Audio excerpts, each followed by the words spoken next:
আশা করছি আজকের এপিসোড আপনাদের অনেক ভালো লাগবে। বেশি কথা না বলে সবার আগে চলে যাব আজকের প্রথম ঘটনায়। আসসালামু আলাইকুম রাসেল ভাই, কেমন আছেন জানতে চাইব না। আমরা সবাই জানি আপনি সবসময় ভালো থাকেন, ভালো দলেই থাকেন। আজ যে ঘটনাটি শেয়ার করব সেটা ঘটে আমার মায়ের মেজ ফুপু অর্থাৎ আমার নানির সাথে। ঘটনাটা 2007 সালের দিকের। তখন আমার বয়স 6 বছর। বলে রাখা ভালো, আমার নানারা ছিলেন 9 ভাই বোন, তার মধ্যে 4 ভাই 5 বোন। ঘটনাটা ঘটে আমার নানার মেজ বোন অর্থাৎ আমার আম্মুর মেজ ফুপুর সাথে, যিনি সম্পর্কে আমার নানি হন। ঘটনাটার সূত্রপাত মূলত একটা প্রচ্ছন্ন বিষয়ের উপর সম্পর্কিত। আমার নানাদের 9 ভাই বোনের মধ্যে আমার নানা ছিল মেজ। ছোটবেলা থেকে আমার নানার সাথে তার মেজ বোন অর্থাৎ আমার সে নানির মধ্যে ছিল খুবই ভালো সম্পর্ক, অর্থাৎ ভাই বোনের সম্পর্ক। বিপদে আপদে তিনি সবসময় আমার নানাকে সাহায্য করতেন, প্রয়োজনে নানাও তাকে সাহায্য করতেন। তবে ঘটনাটা মূলত একটা জমিকে কেন্দ্র করে হয়, হিংসার বশবর্তী হয়ে। আমার নানার যিনি বাবা ছিলেন তার গ্রামে বেশ কিছু জায়গা জমি ছিল, কিন্তু তার মধ্যে এমন একটা জমি ছিল যেখানে অন্য জমির ন্যায় চাষবাস অনেক আগে থেকে শুরু হয়। তখন সেটা অন্য সব জমির মতোই ছিল, কিন্তু কোনো এক কারণে সেই জমির পাশ দিয়ে বাজার গড়ে ওঠে, অর্থাৎ খুলনা যশোর রোড যাওয়ার ফলে সেটা বাজারে পরিণত হয়। ফলে এই জমির মূল্য অপেক্ষাকৃতভাবে বেড়ে দাঁড়ায় 10 গুণ। ঘটনাটি মূলত এই জমিকে কেন্দ্র করেই হিংসার বশবর্তী হয়ে ঘটে। আমার নানার বাবার 9 সন্তানের মধ্যে আমার নানা ছিলেন সব বিষয়ে পারদর্শী, বিচক্ষণ এবং বেশ সাহসী। সুতরাং তাকে সকলেই পছন্দ করতেন। এটা আমার নানার অন্য 3 ভাই কেন যেন মেনে নিতে পারত না। আমার নানা যে কাজে হাত দিতেন সেই কাজে সফলতা পেতেন। সেজন্য আমার নানার বাবা নানার উপর বেশ আস্থাশীল ছিলেন। যেহেতু তাদের অনেক জমি ছিল, তাই সকল কিছুর দায়িত্ব আমার নানার উপর এসে পড়ে। এর মধ্যে অনেক বছর চলে যায়। আমার নানার বাবা মারা যান। প্রথমেই বলেছি, বাজারে জমিটা হঠাৎ মূল্যবান হয়ে ওঠে, আর এর জন্য সবার একটা আলাদা চাহিদা তৈরি হয়। বলে রাখা ভালো, আমার নানারা সবাই একসঙ্গেই ছিলেন, মানে সমস্ত ভাই বোন একসাথেই থাকতেন। ফলে তাদের বাবার জমি কখনো ভাগ হয়নি। তবে আমার নানার বাবা মারা যাওয়াতে ওয়ারিশ সূত্রে সবাই এই জমির মালিক। ন্যায়সঙ্গতভাবে এই জমি সকলেরই প্রাপ্য, সকলেই এই জমির অংশীদার। তবে আমার নানার মেজ বোন, আমার নানা এবং তার বড় ভাই ছাড়া বাকি সকলেই এই জমির ভালো দাম পেয়ে বিক্রি করে দেয়। তবে এই জমির দাম দিন দিন বেড়েই চলে। একসময় পারিবারিক দ্বন্দ্বের সূত্রে আমার নানার বাকি 3 ভাই আমার নানার প্রতিপক্ষ হয়ে ওঠে। প্রথমে বলেছি, আমার নানা অন্য সব ভাই বোনের থেকে যোগ্য, সেটা সকলেই জানে। তবে এটা তারা কিছুতেই মেনে নিতে পারে না, একমাত্র আমার নানার মেজ বোন ছাড়া। ফলে তারা এক পর্যায়ে আমার নানার বিরুদ্ধে ষড়যন্ত্র করতে থাকে, কিভাবে আমার নানাকে বিপদে ফেলা যায়। তবে আরই সূত্র ধরে তারা পরিকল্পনা করে কিভাবে আমার নানাকে আইনি জটিলতায় ফেলে ওই জমি বিক্রি করানো যায়। বলে রাখা ভালো, এই জমি যেহেতু দিন দিনে অনেক মূল্যবান হয়ে উঠছিল, ফলে সেখানকার স্থানীয় প্রভাবশালীরাও চাইছিল এই জমিটা অতি দ্রুত তাদের হস্তগত করতে এবং সেখানে তাদের আধিপত্য বিস্তার করতে। কিন্তু আমার নানা এবং তার মেজ বোন এই জমি বিক্রি করতে রাজি ছিলেন না। অনেকবার তাদের কাছে প্রস্তাব করা হয়, কিন্তু তারা কিছুতেই এই জমি বিক্রি করবে না বলে জানিয়ে দেন। এদিকে তখন আমার নানার বড় ভাইয়ের ছেলে অর্থাৎ আমার নানার ভাতিজা, সে আমার নানার বাকি 3 ভাইয়ের সঙ্গে হাত মিলিয়ে তাকে আইনি জটিলতা ফেলার নীল নকশা করতে থাকে। কিন্তু তারা কিছুতেই আমার নানার সঙ্গে পেরে উঠছিল না। তবে এর পিছনে কারণ ছিল আমার নানার মেজ বোন। বলে রাখা ভালো, আমার নানার মেজ বোন বাজারে ওই জমিটাতেই থাকতেন, যেহেতু তিনি ওই জমির অংশীদার। বাজারে গভীর রাতে যখন চায়ের দোকানে বসে আমার নানাকে বিপদে ফেলার যত আলাপচারিতা হতো, সেগুলো আমার নানার মেজ বোন শোনা মাত্রই এই খবর আমার নানার কাছে পৌঁছে দিতেন। সেটা সকাল হোক, গভীর রাত হোক, যখনই হোক, তিনি তখনই রওনা দিতেন দীর্ঘ 2 কিলোমিটার পথ পাড়ি দিয়ে। তিনি আমার নানার বাড়িতে পৌঁছে তাকে খবর দিতেন যে তার বিরুদ্ধে ষড়যন্ত্র করা হচ্ছে এবং কবে তাকে পুলিশে ধরিয়ে দেওয়া হতে পারে বা আইনি জটিলতায় তাকে আটক করা হতে পারে। ফলে ওই ষড়যন্ত্রকারীরা যতই পরিকল্পনা করত না কেন, তারা কোনোভাবেই আমার নানাকে তার কিছুই করতে পারছিল না। এমন সময় আমার নানার বড় ভাইয়ের ছেলে অর্থাৎ তার ভাতিজা ওয়াহিদ সেই বিষয়টি বুঝতে পারে, কিন্তু কাউকে কিছু বলে না। যেহেতু আমার নানার সঙ্গে তার মেজ বোনের ওঠা বসা ছিল, আর তিনি যেহেতু বাজারের পাশে থাকতেন, ফলে এই খবর আমার মেজনানি ছাড়া আর কেউ আমার নানার কাছে পাঠাতো না। এটা আমার নানার বড় ভাতিজা বুঝতে পারে। আর ঘটনাটা এখান থেকেই শুরু। এরপর বেশ কিছুদিন কেটে যায়, সব স্বাভাবিকভাবে চলছিল। হঠাৎ আমার নানার মেজ বোন অর্থাৎ আমার মেজনানি খুবই অসুস্থ হয়ে পড়ে। সবাই প্রথমে ভেবেছিল যে এটা স্বাভাবিক কোনো অসুস্থতা, কিন্তু সমস্যা জটিল আকার ধারণ করলে তাকে হসপিটালে ভর্তি করা হয়। কিন্তু ডাক্তার অনেক পরীক্ষা নিরীক্ষার পর কোনো রোগ ধরতে পারছিল না। আমার নানা সিদ্ধান্ত নেন কিছুদিন তাকে হাসপাতালে রাখবেন। কিছুদিন হাসপাতালে থাকার পর তিনি কিছুটা সুস্থ হলে তাকে বাসায় আনা হয়। সবাই মনে করে তিনি হয়তো ধীরে ধীরে সুস্থ হয়ে উঠবেন, কিন্তু পরবর্তীতে ঘটনা যা ঘটে সেটা ভীষণই লোমহর্ষক। আমার এই যে মেজনানি প্রচন্ড পেটের পীড়ায় আক্রান্ত হন। আবারও তাকে হসপিটালে ভর্তি করা হয়। এবার ডাক্তার পরীক্ষা করে জানায় যে তার গ্যাস্ট্রিক আলসারের মতো কোনো একটা সমস্যা হয়েছে। যথারীতি আমার নানা ডাক্তারদেরকে নির্দেশনা দেন যাতে তার বোনের চিকিৎসায় কোনো ত্রুটি না হয়। ফলে ডাক্তাররা তার চিকিৎসা করছিলেন খুবই মনোযোগের সাথে, কিন্তু এক পর্যায়ে তার শারীরিক অবস্থা খুবই খারাপ হয়ে যায় এবং ডাক্তার আমার নানাকে ডেকে পাঠায়। সেখানে ডাক্তাররা আমার নানাকে যেটা দেখায় সেটা দেখার জন্য তিনি একেবারেই প্রস্তুত ছিলেন না। ডাক্তাররা সমস্ত রিপোর্ট এবং সরাসরি আল্ট্রাসোনোগ্রাম এর মাধ্যমে আমার নানাকে তার মেজ বোনের অবস্থা দেখান। তার পেটের ভেতর সমস্ত অর্গান নষ্ট হয়ে গেছে এবং নানা রীতিমতো বিমর্ষ হয়ে পড়েন। তিনি ডাক্তারদের এই ব্যাপারে জিজ্ঞেস করলে ডাক্তারও কিছু বলতে পারে না। তারা বলে তারা কিছু বুঝতে পারছে না যে কেন এমন হলো। পরবর্তীতে আমার নানা সিদ্ধান্ত নেন যে তাকে ঢাকা মেডিকেল কলেজ হাসপাতালে নিয়ে গিয়ে চিকিৎসা করাবেন। যেই ভাবা সেই কাজ। তাকে খুলনা থেকে ঢাকা মেডিকেলে হস্তান্তর করা হয়। তবে তাতেও কোনো লাভ হয়নি, কারণ তখন অনেক দেরি হয়ে গেছে। ডাক্তাররা পরীক্ষা নিরীক্ষা করার মাধ্যমে জানিয়ে দেন যে তার সার্বিক অবস্থা আরো অবনতি হবে, তিনি আর বেশি দিন বাঁচবেন না। তারা নির্দিষ্ট একটা সময়ের কথাও বলে দেন, এই সময়ের ভেতরেই তিনি মারা যাবেন। ফলে তাকে বাসায় নিয়ে আসা হয়। তিনি কিছু খেতে পারতেন না, যেটা খেতেন সেটাই কিছুক্ষণ পর বমি করে দিতেন, এবং সেই বমি সাধারণ মানুষের মতো ছিল না, সেটা ছিল প্রচন্ড পরিমাণে দুর্গন্ধ এবং রক্ত। বলে রাখা ভালো, তিনি খাবার হিসেবে শুধু তরমুজ খেতে পারতেন, আর কিছুই খেতে পারতেন না।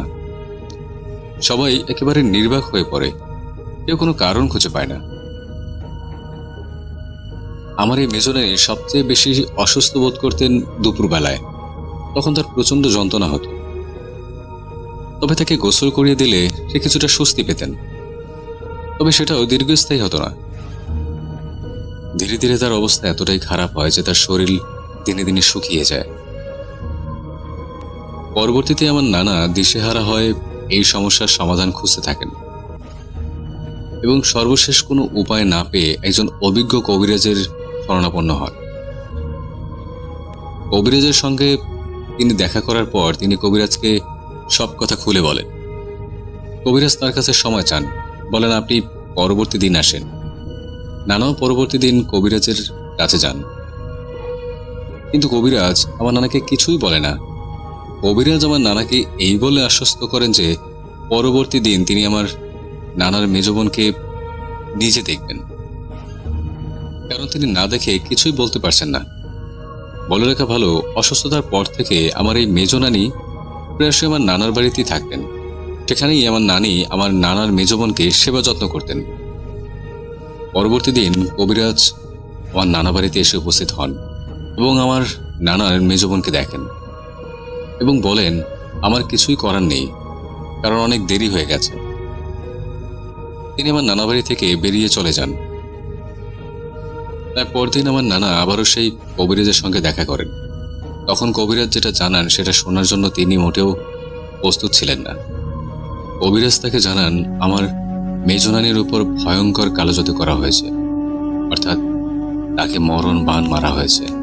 এটা এমন এক বাণ যেই বাণ কারোর উপর প্রয়োগ করা হলে রোগী ধীরে ধীরে অসুস্থ হয়ে তিলে তিলে মারা যায় এবং কেউ বুঝতেও পারে না। দীর্ঘদিন অসুস্থ থাকার পর আমার নানার মেজ বোন অর্থাৎ আমার সেই মেজনানি হঠাৎ একদিন সকালে মারা যান। এর বেশ কিছুদিন পর আমার নানা আবারও সেই কবিরাজের সঙ্গে দেখা করেন। তখন আমার নানা কবিরাজকে প্রশ্ন করেন যে কে তার বোনকে ক্ষতি করেছে এবং কিভাবে তাকে মরণবাণ মারা হয়েছে। তখন কবিরাজ নানার কাছে আরও একদিনের সময় চান এবং বলেন পরবর্তী দিন তিনি জানাবেন। পরবর্তী দিন কবিরাজের কাছে যখন তিনি যান তখন কবিরাজ তাকে এই বিষয়ে এমন কিছু তথ্য দেন যা শোনার জন্য নানা এবং আমরা কেউই প্রস্তুত ছিলাম না। যে বাড়িতে তিনি থাকতেন সেখানে একটা আম গাছ ছিল, যেটা ছিল ওই বাড়ির উত্তর কোণায়। সেই গাছের ভেতরে এই বাণ মারা হয়। ওটা ছিল একদম প্রাণবন্ত এবং সতেজ। তবে এখন আমার নানার মেজ বোন মারা যায় তখন সেই আম গাছটি শুকিয়ে একেবারে কাঠ হয়ে যায়, সমস্ত পাতা ঝরে পড়ে। পরবর্তীতে কবিরাজের কথা অনুযায়ী আম গাছটি কেটে ফেলা হয় এবং আমার মেজনানির দুই ছেলে অর্থাৎ আমার দুই মামা গাছটি কাটার পর তার ভেতরে লম্বা একটি লোহার পেরেক পান। এত বড় পেরেক সাধারণত ব্যবহার করা হয় না। এই পেরেকের মাধ্যমে মূলত আম গাছের ভেতরে কালো জাদু করা হয়। জানা যায় কালো জাদুটা এমন ছিল যত দিন যাবে এই আম গাছটি শুকিয়ে যাবে, সাথে সাথে যার উপর এই কালো জাদু করা হয়েছে তার অবস্থা এই আম গাছের মতো হবে এবং এক পর্যায়ে আম গাছ শুকিয়ে মারা যাবে। যার উপর কালো জাদু করা হয়েছে সেও এই আম গাছের মতো ধীরে ধীরে এক পর্যায়ে শুকিয়ে মারা যাবে। এবং ঘটেও তাই। আমার নানার মেজ বোন অসুস্থ হয়ে ঠিক এভাবেই শুকিয়ে মারা যান। আমার নানা কবিরাজকে জিজ্ঞেস করেন যে কে করেছে এই কাজ, কিন্তু কবিরাজ প্রথমে কথা বলতে চায়নি। কিন্তু আমার নানা জোরাজুরিতে কবিরাজ এক পর্যায়ে বলেন যে আমার নানার বড় ভাইয়ের ছেলে অর্থাৎ তার ভাতিজা আমার নানার এই মেজ বোন অর্থাৎ তার ফুপুর উপর কালো জাদু করেছে।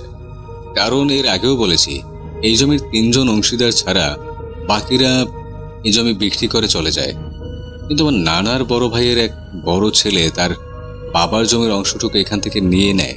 কিন্তু এই জমি বাজারের সন্নিকটে হওয়ায় তা ছিল অত্যন্ত মূল্যবান। ফলে লোভের বশবর্তী হয় এবং আমার নানার উপর প্রতিহিংসা পরায়ণ হয়ে তার প্রিয় মেজ বোনের উপর ভয়ঙ্কর কালো জাদু করে। এর কারণ হলো নানার মেজ বোনের কারণেই তাদের কোনো পরিকল্পনা সফল হচ্ছিল না। সে ছিল এই পথের সবথেকে বড় বাধা। তাই থেকে কালো জাদু করে মেরে ফেলে আমার নানার বড় ভাতিজা। কিন্তু কালো জাদুর বিষয়টা যেহেতু প্রমাণ করা যায় না, সুতরাং এটা নিয়ে তিনি আর কাউকে কিছু বলেননি। তবে ঘৃণ্য কাজের জন্য আমার নানা এবং আমাদের সকল আত্মীয় স্বজন আজও আমার নানার বড় ভাতিজাকে ঘৃণা করে। আল্লাহ আমাদের সবাইকে এই ঘৃণ্য কাজ থেকে বেঁচে থাকার তৌফিক দান করুন।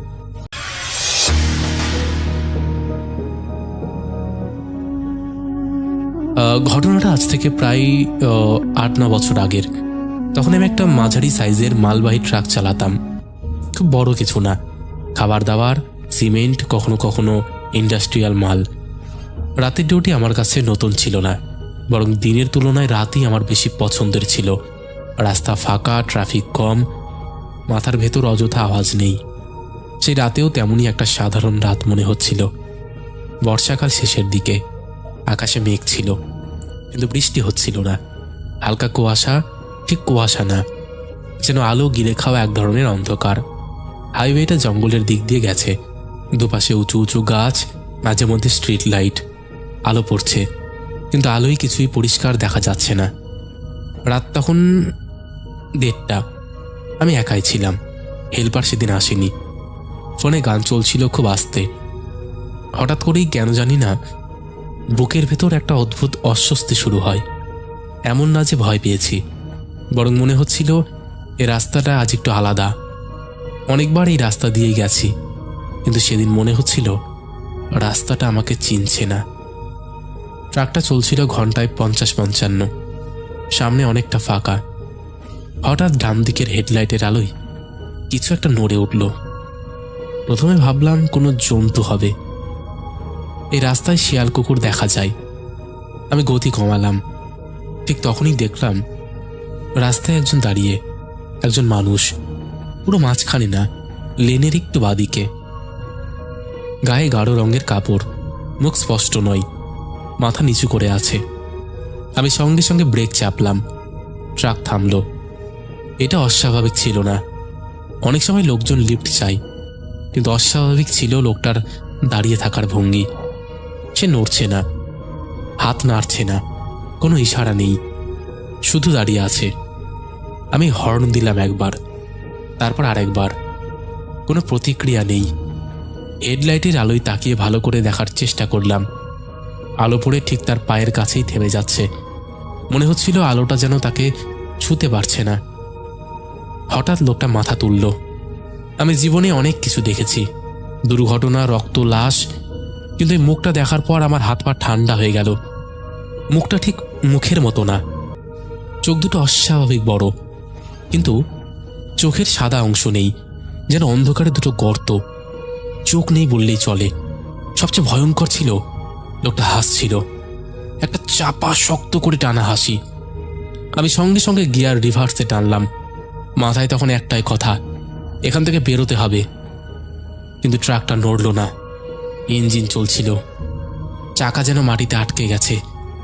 ঠিক তখনই দেখলাম লোকটা ধীরে ধীরে আমার দিকে হাঁটছে, খুব ধীরে, যেন তারা নেই। প্রতিটা পদক্ষেপে মনে হচ্ছিল রাস্তার শব্দ বদলে যাচ্ছে। হেডলাইটের আলো কাঁপতে লাগলো। আমি চিৎকার করে উঠলাম, কে কে তুমি? লোকটা থামলো, তারপর খুব আস্তে করে বলল, অনেক রাত হয়ে গেছে, আমাকে একটু পৌঁছে দেবে? গলার আওয়াজটা একদম নর্মাল, কিন্তু যেন দূর থেকে আসছে। আমার গলাটা শুকিয়ে গিয়েছিল। আমি কোনো উত্তর দিতে পারছিলাম না। হঠাৎ করেই ট্রাকটা নিজে নিজে কেঁপে উঠল। ইঞ্জিনের শব্দ বদলে গেল, যেন কেউ নিচে হাত ঢুকিয়ে কিছু টানছে। লোকটা তখন আর হাঁটছে না, সে দাঁড়িয়ে আছে ঠিক হেডলাইটের মাঝখানে, আর তাকিয়ে আছে আমার চোখের দিকে। ঠিক তখনই আমার ফোনে একটা কল এলো। একটা রিং হয়ে কলটি কেটে গেল। সেই মুহূর্তেই লোকটা গাড়ির একদম সামনে এসে দাঁড়ালো। হেডলাইটের আলো পড়ছে, কিন্তু আলোটা যেন ওর গায়ে আটকে থাকছে না, শরীরের ভেতর দিয়ে চলে যাচ্ছে। সবচেয়ে অদ্ভুত ব্যাপার, রাস্তায় কোনো ছায়া পড়ছে না। আমি চোখের পলক ফেলতে পারছিলাম না। স্টিয়ারিংয়ে হাত শক্ত করে ধরা কিছু আঙ্গুলগুলো অবশ হয়ে আসছিল। মনে হচ্ছিল একটু পরেই হাত ছেড়ে যাবে। হঠাৎ করে ট্রাকের ডান পাশের দরজায় খুব আস্তে করে টোকা পড়ল। টক টক শব্দটা এতটাই স্বাভাবিক ছিল যে প্রথমে বিশ্বাসই হয়নি, যেন কোনো মানুষ ভদ্রভাবে দরজা ডাকছে। আমি চমকে ডান দিকে তাকালাম, সেখানে কেউ নেই। শুধু কাছে আমার নিজের মুখটা দেখা যাচ্ছে, ঘামে ভেজা, চোখ বড় বড়। আমি আবার সামনে তাকালাম, লোকটা নেই। ঠিক সেই মুহূর্তে আমার বুকের ভেতর এমন একটা চাপ অনুভব হলো, যেন হঠাৎ করেই শ্বাস নেওয়ার জায়গাটা কমে গেছে। বাতাস আছে, কিন্তু ফুসফুসে ঢুকছে না। তারপর পেছনের দিক থেকে খুব আস্তে একটা আওয়াজ, ড্রাইভার। এই ডাকটা কানে না, যেন সরাসরি মাথার ভেতরে ঢুকলো। আমি পেছনে তাকানোর সাহস পেলাম না, কারণ তখনই বুঝে গিয়েছিলাম যদি তাকাই তাহলে যা দেখবো সেটা ভুলতে পারবো না। কিন্তু আওয়াজটা আবার এলো, এবার একটু কাছে। দাঁড়িয়ে আছো কেন? চালাও না। গলার আওয়াজটা মানুষের মতোই, কোনো বিকৃতি নেই, কিন্তু ভেতরে একটা ফাঁকা ভাব, যেন গলাটা অনেক দিন ব্যবহার করা হয়নি। আমি চোখ বন্ধ করে ফেললাম, জোরে জোরে নিজের নাম বলতে শুরু করলাম। তারপর বাবার নাম, মায়ের নাম। কোনো মন্ত্র জানতাম না। তখন মনে হচ্ছিল পরিচয়টাই যদি ধরে রাখতে পারি তাহলেই বাঁচব। ঠিক তখনই ট্রাকটা হঠাৎ করে কেঁপে উঠল। ইঞ্জিনের গর্জন বেড়ে গেল, যেন কেউ জোর করে স্টার্ট দিয়েছে। আমি চোখ খুলে দেখি গিয়ার নিজের জায়গায় আছে, পা এখনও ব্রেকেই, কিন্তু ট্রাক ধীরে ধীরে এগোচ্ছে। আমি সঙ্গে সঙ্গে অ্যাক্সিলেটার চাপলাম। মনে একটাই প্রশ্ন, এখান থেকে বেরোতে হবে। ট্রাক ছুটল, কিন্তু রাস্তা তখন আর আগের মতো লাগছিল না। স্ট্রিট লাইটগুলো যেন অনেক দূরে দূরে, আলো আর অন্ধকারের মাঝখানে অদ্ভুত ফাঁকা ফাঁকা অংশ। মনে হচ্ছিল আমি একই জায়গায় ঘুরছি। হঠাৎ করেই বুঝলাম ট্রাকের ভেতরে ঠান্ডাটা বেড়ে যাচ্ছে।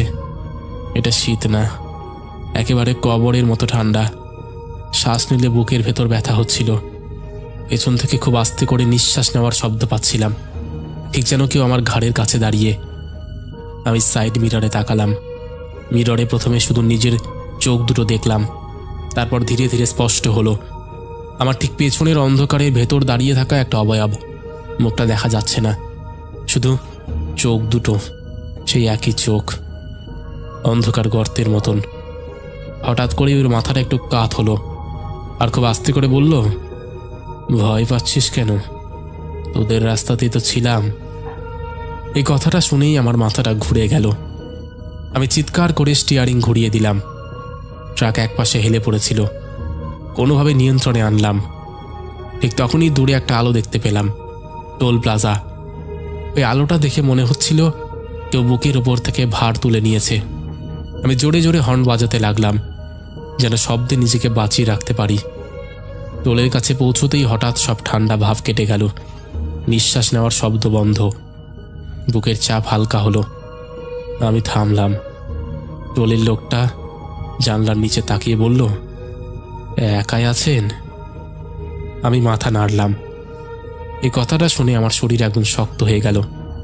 আমি কোনো কথা না বলে টাকা দিলাম, ট্রাক চালিয়ে বেরিয়ে গেলাম, আর পেছনে তাকাইনি। সে রাতের পর আমি আর কখনো এই রাস্তা দিয়ে রাত করে গাড়ি চালাইনি, একা বিশেষ করে। কোম্পানির কাজ ছেড়ে দিয়েছিলাম, আর আমি এখন বর্তমানে ট্রাকই চালাই না, একদম ছেড়ে দিয়েছি। আমি এখন একটা কোম্পানিতে সুপারভাইজার হিসেবে কাজ করছি। তো এই ছিল ঘটনা।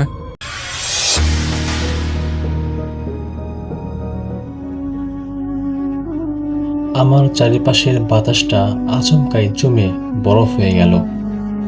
হাতের টর্চটা নিভে গেছে আরো আগেই। ঘোর অন্ধকারের মধ্যে আমি পরিষ্কার শুনতে পাচ্ছিলাম আমার ঠিক মাথার ওপর মড়মড় করে বাঁশ ভেঙে পড়ার শব্দ হচ্ছে, কিন্তু কোনো বাতাস নেই। তখনই একটা তীব্র পচা মাংসের গন্ধ আমার নাক দিয়ে মাথায় গিয়ে ঠেকল।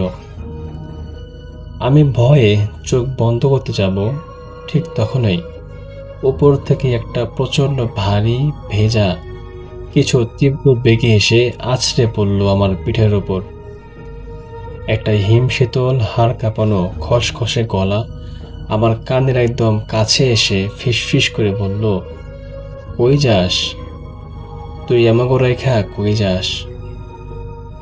এমনটা শোনার পর আমি জ্ঞান হারানোর আগে শুধু দেখতে পেয়েছিলাম দুটো কুচকুচে কালো লোমশ হাত আমার গলা চেপে ধরেছে।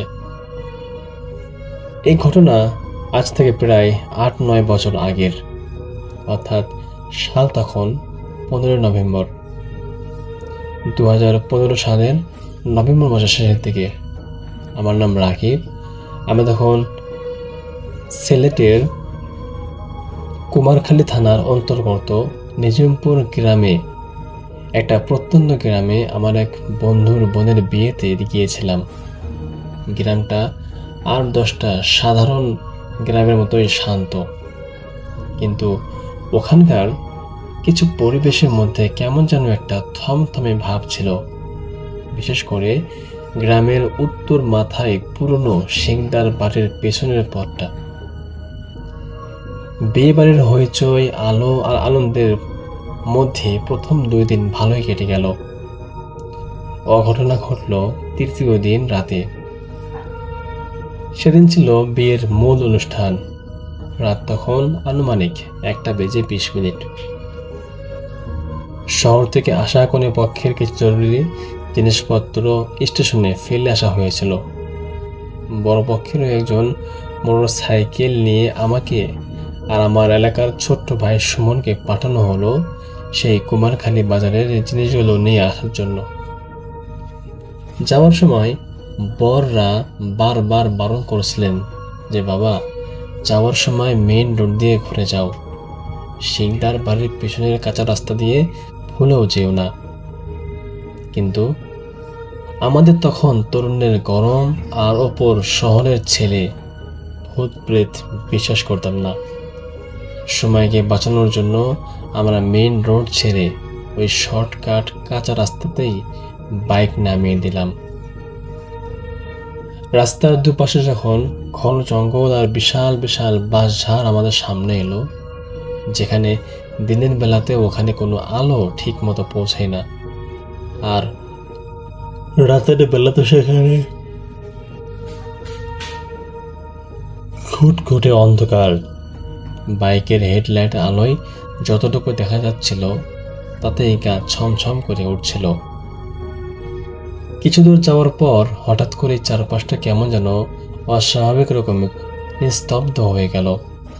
এমনকি ঝিঝি পোকার ডাক কিংবা ব্যাঙের আওয়াজ সব কিছু এক পলকেই বন্ধ হয়ে গেল। মোটর সাইকেলের পিছনে বসা সুমন হঠাৎ করেই আমার জ্যাকেটটা টেনে ধরল এবং ফিসফিস করে বলল, রাকিব ভাই, রাকিব ভাই, বাইকের স্পিডটা বাড়াও, আমার কেমন যেন ঠিক লাগছে না। আমি বললাম, আরে ধুর বোকা, ভয় পাচ্ছিস কেন? কি হয়েছে? কিছু নেই এখানে, শান্ত হয়ে বসে থাক।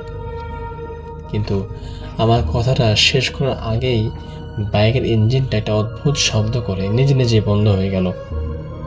হেডলাইটটাও দপ করে নেমে গেল। তখন চারপাশে কেবল ঘুটঘুটে অন্ধকার আর হালকা পাবে ঠান্ডা কুয়াশা এত ঘন হয়ে উঠছিল যে নিজের হাতটাও ভালো করে দেখা যাচ্ছিল না। আমি বারবার সেলফ দিচ্ছিলাম, কিন্তু বাইকটা স্টার্ট নেওয়ার কোনো নামই নিচ্ছিল না। ঠিক তখনই আমরা প্রথম সেই শব্দটা শুনলাম, যা ঠিক খসখস আওয়াজের মতো ছিল। আমার ঠিক ডান দিকের বাস চারির ভেতর থেকে কেউ একজন শুকনো পাতা মারি দিয়ে হেঁটে আসছে। শব্দটা খুব ধীর কিন্তু ভারী, মনে হচ্ছিল কেউ একজন একটা ভারী বস্তু মাটিতে টেনে হিচড়ে নিয়ে যাচ্ছে।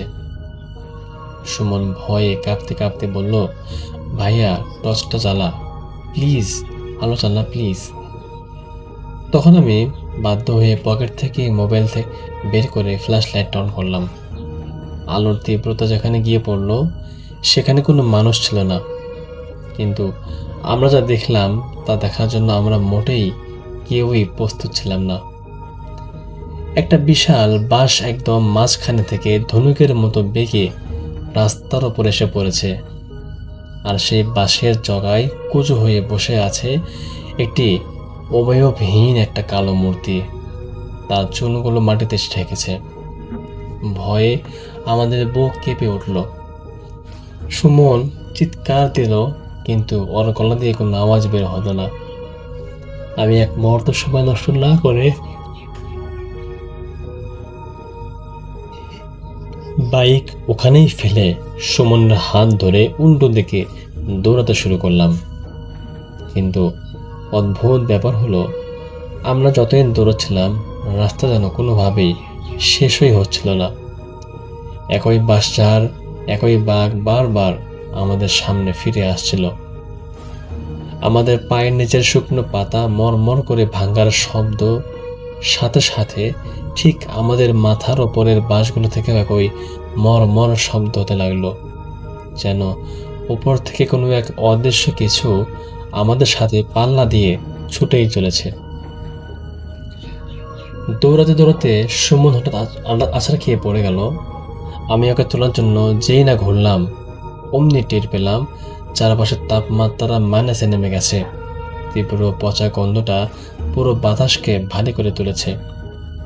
তারপর ঠিক যা ঘটেছিল তা আমি সারা জীবনেও বলবো না।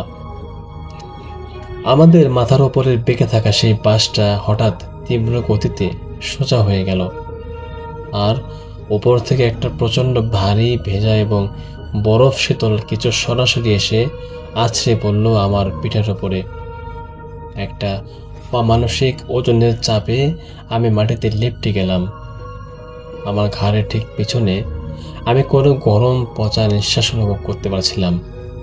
একটা কর্কশ চেরা গলায় কেউ একজন আমার কানের কাছে ফিসফিসিয়ে উঠে বলল, কই যাস তুই, আমাকে রেখা কই যাস? ওই হিমশীতল কণ্ঠস্বর শোনার পর আমার শরীরের সব শক্তি যেন কেউ শুষে নিল। আমি দেখতে পেলাম দুটো কুচকুচে কালো দীর্ঘ নৌকলা লোমশ হাত আমার গলার দিকে এগিয়ে আসছে, আর তারপরেই সব কিছু অন্ধকার হয়ে গেল। পরদিন সকালে গ্রামের লোক আমাদেরকে ওই বাস ছাড়ের পাশ থেকে অচেতন অবস্থায় উদ্ধার করে। সুমনের জ্ঞান ফেছিল 3 দিন পর, কিন্তু এখনও সে এক ঘরে ঘুমাতে পারে না। আর আমার পিঠে সেই রাতের পর 4টে কালো পোড়া দাগ বসে গেছে, যা কোনো ডাক্তার বা চর্মরোগ বিশেষজ্ঞ আজ পর্যন্ত নিরাময় করতে পারেনি। নিজিমপুরের মানুষ বলে ওটা নাকি কোনো সাধারণ প্রেতাত্মা ছিল না, ওটা ছিল ওই বাস ছাড়ে বহু বছর ধরে আটকে থাকা এক অশরীরী ডাইনি, যে আজও রাতে ওই পথে একা পাওয়া পথচারীদেরকে নিজের সঙ্গী বানানোর জন্য ওত পেতে বসে থাকে। তো এই ছিল ভাই আজকের ঘটনা। আশা করছি আপনাদের ভালো লেগেছে। যদি ভালো লাগে আপনারা অবশ্যই একটা গঠনমূলক কমেন্ট করবেন। ধন্যবাদ। দেখা হবে পরবর্তী কোনো এপিসোডে। আজকের মতো এখানেই বিদায়। আল্লাহ হাফেজ।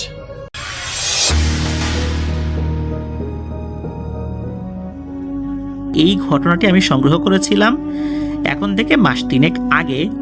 আমি কক্সবাজারে গিয়েছিলাম একটা বিশেষ কাজে, ঘুরতে নয়, বিশেষ একটা কাজে গিয়েছিলাম। তো আমি মূলত ইনানিতে একটি রিসোর্টে ছিলাম। ওখানে থাকার পর আমার যেটা অভ্যাস, অনেকের সাথেই কথা বলি, ভয়ের ঘটনা আছে কিনা জিজ্ঞাসা করি। তো ওখানে যারা স্থানীয় তারাই তো রিসোর্টের বিভিন্ন কাজের দায়িত্বে আছেন, ওদের কথা খুব ভালো একটা আমি বুঝতে পারি না। কক্সবাজারের যেই লোকাল ল্যাঙ্গুয়েজ, ওটা বোঝাটা আমার জন্য একটু কষ্টদায়ক হয়। একটা পর্যায়ে বললাম যে আর একটু শুদ্ধ ভাষায় বললে আমি বুঝতে পারবো। তখন একটা ছেলে, বয়স 17-18 বছর হবে, ছেলেটা আমাকে একটি ঘটনা শেয়ার করে। ছেলেটার নাম রফিক। সে জানালো যে অনেকদিন আগে তার মামা একটা বিপদে পড়েছিল। তো সেই বিপদ থেকে উদ্ধার পাওয়ার জন্য অনেক চেষ্টা উনি করেছিলেন। তো চলুন সেই ঘটনায় চলে যাই। আগেকার দিনে, বিশেষ করে 90-এর দশকেও আমরা দেখেছি, আমি নিজেও দেখেছি যে অনেক জায়গায়, বিশেষ করে গ্রাম অঞ্চলে ভিসিআর আনা হতো। এখন তো ভিসিআরের প্রচলন নেই। আগে এরকম একটা বড় একটা যন্ত্র থাকতো যার মধ্যে একটা ক্যাসেট ঢুকিয়ে দিতে হতো, ওইটাকেই মূলত ভিসিআর বলতো। আর ভিসিআর যে ক্যাসেটটা, এই ক্যাসেটটা অনেকটা আমাদের যে ক্যাসেটের ফিতা, এমনি ক্যাসেটের ফিতা যেটা, ওই রকম দেখতে না হলেও আকারে অনেক বড়, সেই ফিতাগুলো অনেক চওড়া, যেখানে ভিডিও রেকর্ড থাকতো। আর আমরা যে ক্যাসেটগুলো চালাতাম, সেই ক্যাসেট চালানোর সময় ওইখানে যে চিকন ফিতাগুলো দেখতাম, সেখানে কিন্তু অডিও রেকর্ড থাকতো। তো যাই হোক, এগুলো এক ধরনের ম্যাগনেটিক ফিতা। তো ওই সময় কিন্তু এই ধরনের ক্যাসেটের প্রচলন ছিল। হয়তোবা আমাদের লিসেনারদের মধ্যে অনেকেই এই ভিসিআর দেখেছেন। তো গ্রাম অঞ্চলে কিন্তু এই ভিসিআর ভাড়া করে আনা হতো। আর প্রত্যেকটা যে ক্যাসেট, এই ক্যাসেটের জন্য 5 টাকা, 10 টাকা, 20 টাকা এরকম কিন্তু দিতে হতো। আবার দেখা যেত যে ভিসিআর আনার পর ওই ভিসিআরের ফি হচ্ছে 100 টাকা, সাথে 2 টাকা বা 3টা ক্যাসেট এমনি ফ্রি দেবে। এরপরে গিয়ে যদি অতিরিক্ত ক্যাসেট কেউ নিতে চায়, সেক্ষেত্রে তার জন্য পে করতে হবে। তো এভাবে কিন্তু অনেক জায়গায় গ্রামে চাঁদা উঠিয়ে ভিসিআর আনতো। আবার অনেকে ভিসিআর আনতো, আনার পর চারদিকে ঘিরে রাখতো যেখানে চালানো হবে, ওইটা দেখার জন্য আবার কাউকে 2 টাকা, 3 টাকা, 5 টাকা এরকম করে চাঁদা দিতে হতো। তো এইরকমই এই ইনানির কাছাকাছি একটা গ্রাম, এইটার নাম হচ্ছে বড়ডেইল। তো এই গ্রামের কাছেই এক্স্যাক্ট কোন গ্রামটা আমার এই মুহূর্তে ঠিক মনে নাই, যে এক্স্যাক্ট কোন গ্রামের নামটা বলেছিলেন, তবে আমার এতটুকু মনে হচ্ছে বর্ডডেইলের কাছাকাছি একটা গ্রাম।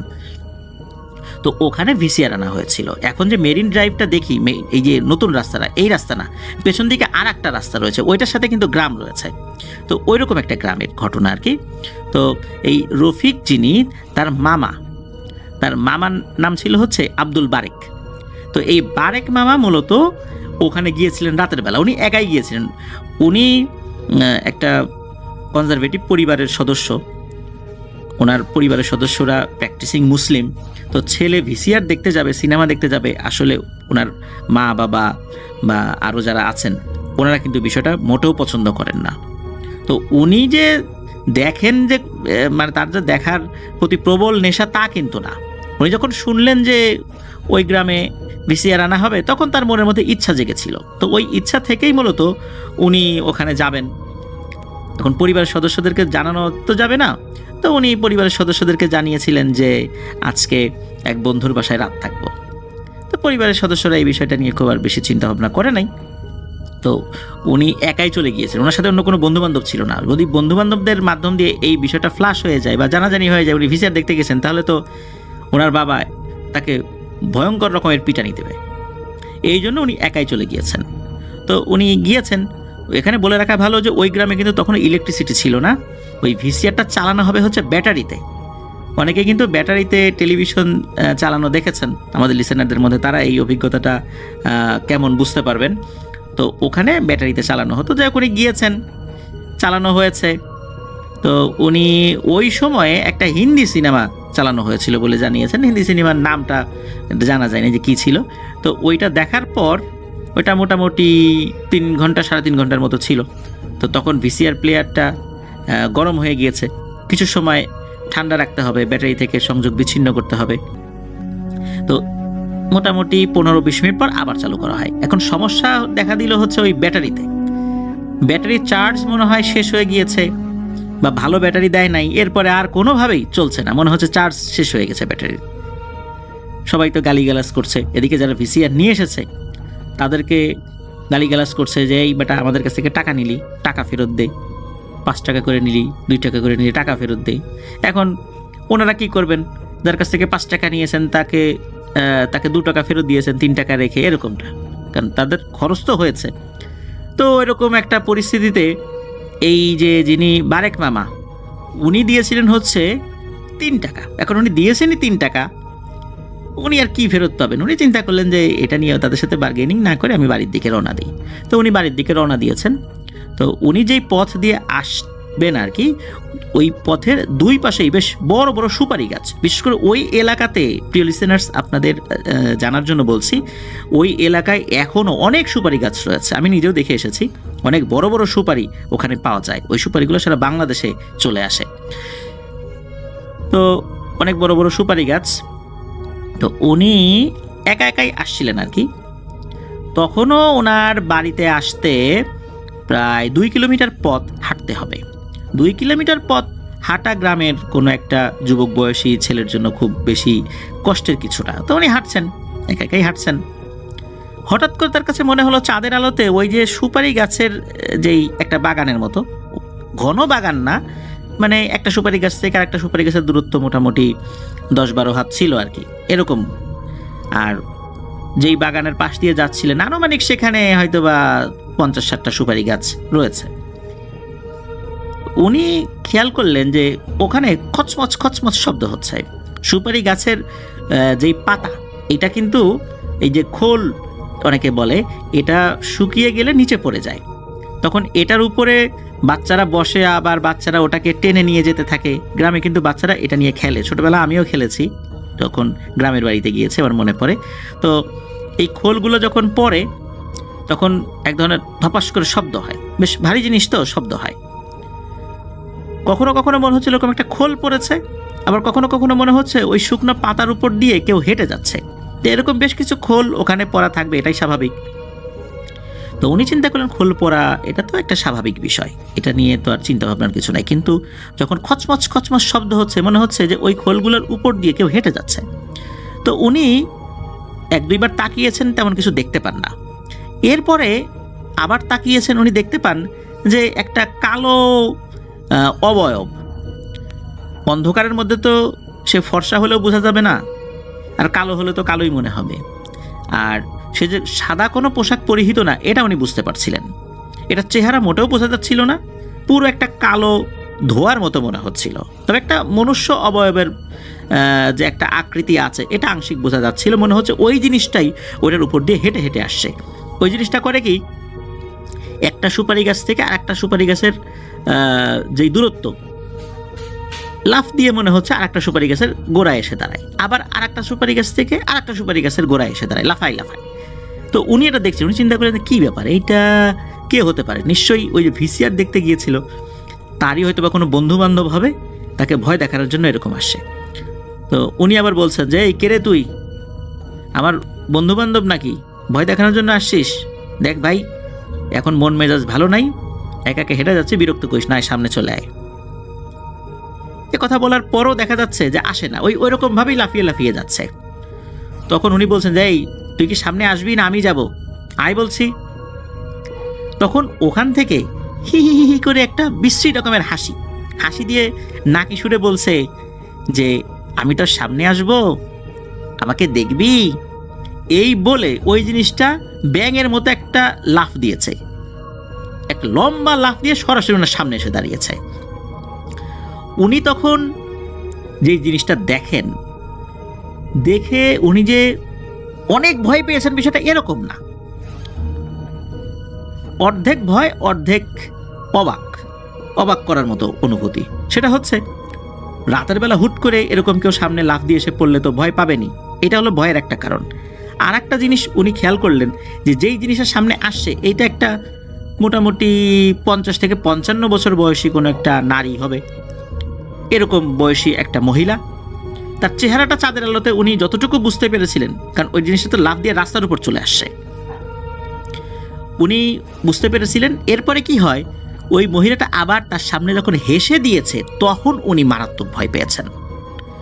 উনি দেখেন ওই মহিলার দাঁতগুলো হলদেটে দাঁত, মানুষ অনেকদিন দাঁত না মাজলে যেরকমটা হয় না ওই রকম। আর দাঁতগুলো চোখা না, তবে দাঁতগুলো অনেক চওড়া। মনে হচ্ছে যে ওই মহিলার মুখের মধ্যে অনেক দাঁত, মানুষের তো এমনি 32টা দাঁত থাকে, কিন্তু মনে হচ্ছে ওই মহিলার মুখের মধ্যে অনেক দাঁত। ওই মহিলা কি করে, তার সামনে হা হা করে হেসে দেয়। এবার হিহি না, এবার হা হা করে হেসে দেয়। তার যেই মুখের 2 পাটি দাঁত এটা উপর নিচে হয়ে যায়, তার মুখের ভেতরের অংশটা দেখা যাচ্ছিল। তখন উনি মনে হচ্ছে, মানে উনি দেখেন, ওনার কাছে মনে হচ্ছিল এই দাঁতগুলো জ্বলছে, হলদের দাঁত মনে হচ্ছে জ্বলছে, আর মুখের মধ্যে মনে হচ্ছে বিশাল একটা সুড়ঙ্গের মতো অনেক বড় গর্ত, এরকমটা মনে হচ্ছে। উনি যখনই এই জিনিসটা দেখেছেন তখন উনি চিৎকার দিয়ে বলছেন, ওরে বাপরে, আমাকে মেরে ফেললো রে। এই বলে উনি ওই জিনিসের সাইড কেটে দৌড় দিতে গিয়েছেন। যখনই দৌড় দিতে গিয়েছেন তখনই উনি প্রচণ্ড জোরে কাঁধের উপর একটা কামড়ের যন্ত্রণা অনুভব করেন। মনে হচ্ছে ওই জিনিসে ওনার কাঁধে একটা কামড় দিয়েছে, প্রচণ্ড জোরে কামড় দিয়েছে, একটা কামড় জাস্ট। এরপরে ওনার কিচ্ছু মনে নাই। ওনার যখন জ্ঞান ফেরে তখনও রাত তখন আনুমানিক 3টা সাড়ে 3টা বাজে। তখন উনি দেখেন উনি ওখানেই পড়ে আছেন, ওনার কাঁধে প্রচণ্ড ব্যথা, রক্তপাত হচ্ছে। তখনও আশেপাশের লোকজনকে দেখা যাচ্ছে না, লোকজন নাই। তো এর মধ্যে কি হয়েছে, উনি তো শুয়েই আছেন, এইভাবে উঠতে পারছেন না, শরীর প্রচণ্ড ব্যথা, মনে হচ্ছে শরীর অবশ হয়ে গিয়েছে। তখন কিন্তু ওই জিনিসটা দেখা যাচ্ছে না। তো এর মধ্যে এই বিজিবির একটা দল, তৎকালীন বিডিআর আর কি, ওই বিজিবির একটা দল, তারা ওই দিক দিয়ে হেঁটে হেঁটে আসছিল। কারণ ওই এলাকায় কিন্তু বিজিবির অনেক টহল টিম রয়েছে। আর বিজিবি নামটা এখন, আগে তো বিডিআর ছিল, তো ওই বিডিআরের একটা দল 5-6 জন একটা পেট্রোল টিম হেঁটে হেঁটে ওদিক দিয়ে আসছিলেন। তো তারাও এখানে পড়ে থাকতে দেখেন তাকে। তো তারা কাছে আসেন, জিজ্ঞেস করেন, এই তুমি কে? তখন উনি ভালো করে কথা বলতে পারছেন না, ওনাদের হাতে টর্চ লাইট ছিল। তখন মেরে দেখলেন যে ওনার কাঁধে প্রচণ্ড রকমের একটা ক্ষত সৃষ্টি হয়েছে, সেখান দিয়ে রক্ত পড়ছে। তারা তাদের কাছে থাকা একটা পানির বোতল থেকে ওনার মুখে একটু পানি ছিটান, একটু পানি খাওয়ান, এবং বলেন যে তোমার বাড়ি কোথায়। তখন উনি একটু স্বাভাবিক হন, জিজ্ঞেস করেন তুমি কোথায় গিয়েছিলা, কিভাবে হলো এরকমটা, কেউ আক্রমণ করেছিল কিনা। তখন উনি বলেন যে উনি যে ওই গ্রামে ভিসিআর দেখতে গিয়েছিলেন, আসার পথে এক মহিলা তাকে কামড় দিয়েছে। তো মহিলা কামড় দিয়েছে, একটা বয়স্ক মহিলার কামড়ে এরকম ক্ষত সৃষ্টি হবে দেখে মনে হচ্ছে কোনো ভয়ঙ্কর জানোয়ার তাকে কামড় দিয়েছে। তো ওনারা আসলে বিষয়টা ওইভাবে বিশ্বাস করতে না পারলেও চিন্তা করেছেন রাতের বেলা হয়তো বা কোনো জঙ্গলি জানোয়ার এসে কামড় দিয়েছে, সে মনে করছে কোনো মহিলা। যাই হোক, ওই রাত্রেই ওই যে পেট্রোল টিমের যারা আছেন তাদের মধ্যে থেকে 2 জনকে দায়িত্ব দেওয়া হয়। পেট্রোল টিমের যিনি প্রধান ছিলেন, ইনচার্জ, উনি বললেন যে আমরা তো ওই দিক দিয়ে যাচ্ছি, তোমরা 2 জন ওকে বাড়িতে পৌঁছে দাও, একদম ওর মা বাবাকে বুঝিয়ে দিয়ে তারপর আসবা। তো ওনারা তাকে ওই জায়গাতে নিয়ে যান, মানে তার বাড়িতে নিয়ে যান, পরিবারের সদস্যদেরকে বুঝিয়ে দিয়ে ওনারা ওনাদের ডিউটিতে চলে যান। তো তখনও কিন্তু ফজরের আজান দেয় নাই, তার আগেই কিন্তু এই ঘটনা ঘটে গেছে। তো যাই হোক, পরিবারের সদস্যরা জিজ্ঞেস করে কিভাবে কি হয়েছে, তখন উনি বিষয়টা খুলে বলেন। প্রথমত রাতের বেলা ভিসিআর দেখতে গিয়েছে, এই জন্য তার বাবা প্রচণ্ড রকমের ক্ষিপ্ত হয়েছে। আর ক্ষিপ্ত হয়ে এখন কি করবেন, ছেলে তো অসুস্থ হয়ে গেছে। যেহেতু জঙ্গলি জানোয়ার কামড় দিয়েছে, ওনার বাবা চিন্তা করেছেন যে রাতের বেলা কোনো কুকুর হবে বা এরকম শেয়াল টেয়াল হতে পারে, তাহলে তো এই জলাতঙ্কের টিকা দিতে হবে। তো উনি হসপিটালে নিয়ে গিয়েছেন। তো নিয়ে যাওয়ার পর ওখানকার ডাক্তাররা বলছেন যে এটা তো আসলে কুকুর বা শেয়ালের কামড় বলে মনে হচ্ছে না, কারণ এখানে দাঁতের যে চিহ্নগুলো, এইরকম দাঁত তো কুকুর শেয়ালের হয় না। তারপর আর নিয়ে আসছেন, ও বলতে পারছে না যে কিসে কামড় দিয়েছে, আমরা ইঞ্জেকশন দিয়ে দিচ্ছি। তো ওই সময় কিন্তু এখনকার মতো এরকম ইঞ্জেকশন ব্যবস্থা ছিল না, যেটা আমরা আমাদের বাহুতে দেই বা যেখানে কামড় দেয় ওই জায়গায় দেই। কখনো মাংসের ভেতরে দিতে হয় কামড়ের গভীরতা অনুযায়ী, কখনো বা স্কিনের একদম ইমিডিয়েট নিচে দিতে হয়। তো যাই হোক, তখন দিতে হতো নাভির চতুর্দিকে 14টা ইঞ্জেকশন দিতে হতো। তখন ওই রকম যে ইঞ্জেকশনটা দিতে হতো, ওইটার যে প্রাথমিক যে ইঞ্জেকশনটা, এটা নির্দিষ্ট সময় অন্তর অন্তর দিতে হতো। তো প্রাথমিক ইঞ্জেকশনটা তাকে দিয়ে দেওয়া হয়। তো উনিও চলে আসেন, পরিবারের ওইখানে তাকে ড্রেসিং করে দেওয়া হয়, বাড়িতে উনি আসেন আর কি। তো বাড়িতে আসার মোটামুটি 1 দিন পর থেকেই ওই জায়গাতে পচন শুরু হয় আর প্রচণ্ড রকমের যন্ত্রণা। উনি বারবার চিৎকার করে তার বাবাকে বলছেন যে আমি ভয়ঙ্কর কিছু দেখছি, তোমরা কেউ বিশ্বাস করতেছো না। একটা পর্যায়ে ওনার বাবা এইটা বিশ্বাস করেন আর কি, যে আসলেই মনে হচ্ছে যে এই বিষয়টা স্বাভাবিক কিছু না, কারণ ড্রেসিং করে দেওয়া হয়েছে, ইঞ্জেকশন দেওয়া হয়েছে, তারপরেও এরকম পচন ধরা এত দ্রুত, এটা তো স্বাভাবিক কিছু না। তখন উনি কক্সবাজারের ভালো একজন হুজুরের কাছে যান, ওনার পরিচিত একজন হুজুর, গিয়ে এই বিষয়টা খুলে বলেন যে ওই রাত্রে এই ঘটনা ঘটছে। তো ওই হুজুরের আবার কিছু ছাত্র জিন ছিল, এই বিষয়টা আসলে কি ঘটেছে তাদের মাধ্যম দিয়ে অনুসন্ধান করার চেষ্টা করেন। তো উনি বলেন যে 1 ঘন্টা সময় দেন, আমি একটু ওদের সাথে আলাপ আলোচনা করে আসি। তো 1 ঘন্টা পরেও ওরা এসে কিছু জানাতে পারে না। ওরা বলে যে আমাদেরকে আরেকটু সময় দিতে হবে, বিষয়টা যে কি এটা আমরা বুঝতে পারছি না। মোটামুটি 1 দিন পর ওই হুজুরই এই বারেক মামার বাবাকে, মানে রফিক ভাইয়ের নানাকে খবর পাঠিয়েছিলেন যে আপনি একটু দ্রুত আসেন, আপনার সাথে কথা আছে। তো উনি তাড়াতাড়ি করে গিয়েছেন। তখন ওই হুজুর জানান যে এই যেই পিশাচিনিটা, এই পিশাচিনিটা আসলে শক্তিশালী কোনো পিশাচিনি না, ও জিন সম্প্রদায়েরই একটা লোক। ও যে গোত্রে ছিল সেই গোত্রও যে খারাপ গোত্র তা না, ওর একটা বিশেষ রোগ হয়েছে। এই রোগের চিকিৎসাটা জিনেরাই করবে, কিন্তু চিকিৎসাটা যন্ত্রণাদায়ক, এই জন্য ও চিকিৎসা করাবে না। ও পরিবার থেকে পালিয়ে পালিয়ে ঘুরে বেড়াচ্ছে, ওর বাড়ি অনেক দূরে। আমার ছাত্ররা এই তথ্য অনুসন্ধান করেছে এবং ওর গোত্রের কাছে গিয়ে খবর দিয়েছে। যখন তথ্য অনুসন্ধান করতে করতে এতটুকু সন্ধান পায় বিভিন্নভাবে ওদের প্রক্রিয়া অনুযায়ী, তখন ওই গোত্রের কাছে গিয়ে জানায় যে এই ব্যাপার এরকম, আপনাদের গোত্রের একজন নাকি এরকম আক্রমণ করেছে। তখন ওরা জানিয়েছে যে আরে ওকে তো আমরাও খুঁজছি, ওর পরিবারের সদস্যরা খুঁজছে, আমাদের লোকজন খুঁজে বেড়াচ্ছে, ও তো অসুস্থ, ওকে তো চিকিৎসা করাতে হবে। আর ও যেই ধরনের অসুস্থ, এই অসুস্থতায় এই ধরনের সমস্যা যদি জিনেদের হয়, এরা শুধু মানুষকে কামড়াতে চায় বা জিনেদেরকেও কামড়াতে চায়, আর যেখানে কামড়াবে ওখানে কিন্তু পচন ধরবে। ও কি তোমাদের কাউকে কামড়েছে? তখন বলা হয় যে হ্যাঁ, আমাদের এক ভাইকে কামড়েছে। মানে মানুষ এক ভাইকে কামড়েছে। তখন ওই গোত্রের সর্দার বলেন যে এই কামড়ানোর যেই যে বিষটা, এই বিষটা যে খুব মারাত্মক তা না, যে সে মারা যাবে, কিন্তু ওই পচন যদি বেশি হয়ে যায় তাহলে মারা যাবে। তখন ওই গোত্রের সর্দারই নাকি এক ধরনের জড়িবুটি দিয়ে তৈরি একটা ওষুধ দিয়েছিলেন, বলেছিলেন যে ওই ছেলেটাকে এটা লাগিয়ে দিতে বলো, আর আমি আমার লোক পাঠিয়ে ওই এলাকায় তল্লাশি দিয়ে ওকে ধরে নিয়ে আসবো, ওর পরিবারের সদস্যদের কাছে হস্তান্তর করব, আর এরপর ওকে বেঁধে রেখে ট্রিটমেন্টটা করব। আর ও যে খারাপ তা কিন্তু না, ও ভালো, কিন্তু ও একটা রোগে আক্রান্ত হওয়ার কারণে এই ধরনের সমস্যার সৃষ্টি করছে। নিশ্চয়ই আরও অনেক জায়গায় গিয়ে এই একই কাজ ঘটিয়েছে। আমরা দেখি সন্ধান করব, যদি সন্ধানে পাই কোনো মানুষকে এরকম আক্রমণ করেছে, তাহলে আমাদের জিন সদস্যরাই মানুষের বেশে গিয়ে ওইটা ট্রিটমেন্ট করে আসবে। এটা নিয়ে আপনাদের দুশ্চিন্তার দরকার নেই। এই যে যেটা দিলাম নিয়ে চলে যান, ওকে ধরে আনার ব্যবস্থা করতেছি, আশা করছি ও কাউকে আর আক্রমণ করবে না।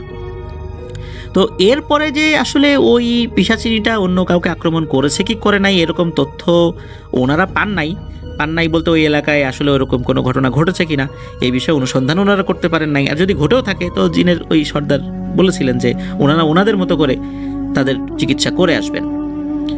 তো ওই জড়িবুটির যেই ওষুধটা, ওইটা কিন্তু পরবর্তীতে ওই বারেক মামার কাঁধে লাগিয়ে দেওয়া হয়।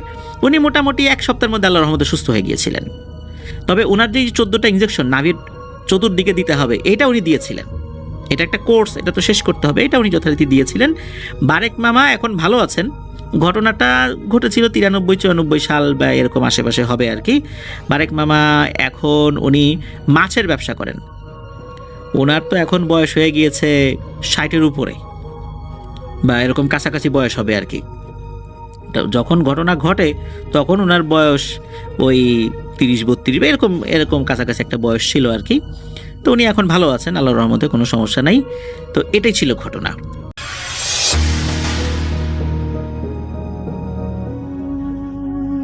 আজ আমি আমার জীবনের কিছু বাস্তব এবং অপ্রিয় সত্য ঘটনা আপনাদের মাঝে বলবো।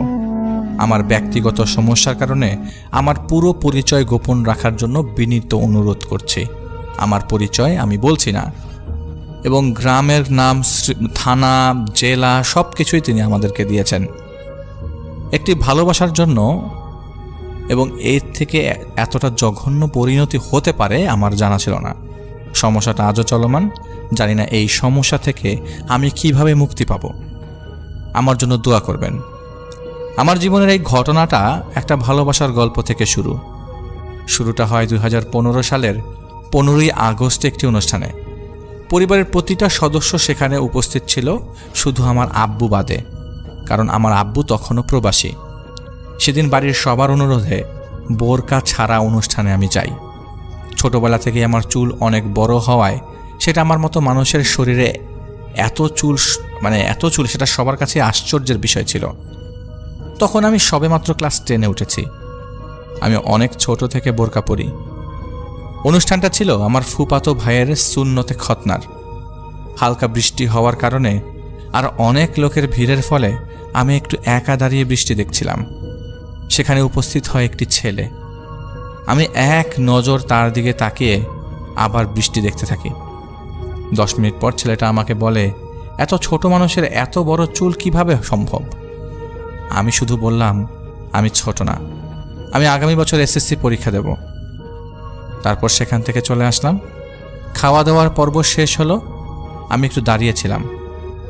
ছোট থেকে যেখানে আমি যাই না কেন ব্যাগ আমার সাথে থাকবে, একটি ছাতা থাকবে এবং একটি পানির বোতল থাকবে। এখনও সেই অভ্যাসটা আমার রয়ে গেছে। তো সেই ছেলেটা আবারও এসে বলেছে, এই যে পুচকি মেয়ে, এই কাগজটা রেখে দাও, প্রয়োজনে যোগাযোগ করবে। আমি বললাম, আমি আপনাকে চিনি না, আর কোনো দরকার বা প্রয়োজন পড়বে না আমি আশা করি, আর পড়লে আমি আপনাকে কেন কন্ট্যাক্ট করব? বলল, রেখে দাও। আর আমি কি যে মনে করে রেখে দিলাম। সেখানে ছিল একটা মোবাইল ফোন নাম্বার। সেদিনই প্রথম দেখা এবং প্রথম আলাপ। এরপর আমি ব্যাগে রেখে দিই কাগজটা। প্রায় 2 মাস পর আমার এসএসসি টেস্ট এক্সামের রেজাল্টের দিন ছিল। সেটা ছিল 10ই অক্টোবর। কলম খুঁজে পাচ্ছি না, ব্যাগে কোথাও নেই। পরে ব্যাগটা নিয়ে সব বের করছি। সেই ছোট্ট একটা কাগজের টুকরা, মোবাইল ফোন নাম্বার লেখা দেখতে পেলাম। রেজাল্টের টেনশনে কাগজটা সেখানে রেখে স্কুলে যাই। রেজাল্ট নিয়ে বাড়ি ফিরি। অনেক ভালো রেজাল্ট হয়েছিল আমার। বাড়ি এসে বিকালে মায়ের আড়ালে সেই নাম্বারে ফোন দিই এবং কথা হয় 5 মিনিটের মতো। তাকে সতর্ক করে দিয়েছিলাম ফোনটা আমার না, আমার মায়ের, তাই সময় করে আমি আপনাকে ফোন করব। সে আবার কথা হলো না। প্রায় 4 মাস পর আমার এসএসসি এক্সামের জন্য দোয়া নেওয়ার জন্য কথা বলেছিলাম। তারপরে আর কথা হয়নি প্রায় 3 মাস। হঠাৎ একদিন অচেনা নাম্বার থেকে ফোন আসে এবং মা ফোনের কাছে না থাকায় আমি রিসিভ করি। দেখি সেই ছেলেটা ফোন করেছে। একটু কথা বলার পর বলল যে আগামী 29শে জুন 9 তারিখে সিঙ্গাপুর চলে যাচ্ছি, আমার জন্য দোয়া করো। তারপর 2 বছর একটানা আমাদের কোনো যোগাযোগ হয়নি। আমিও ব্যস্ত হয়ে পড়ি, কলেজ, প্রাইভেট, আর ছেলেটাও ব্যস্ত তার কাজ নিয়ে। সব কিছু মিলিয়ে আর যোগাযোগ সম্ভব হয়নি। আমিও প্রায় ভুলে গেছিলাম ছেলেটার কথা। আমার আব্বু দেশে আসলো এবং দেখব একেবারেই চলে আসলো 11ই অক্টোবর 2018 সাল। আমার জন্য একটা ফোন নিয়ে আসে।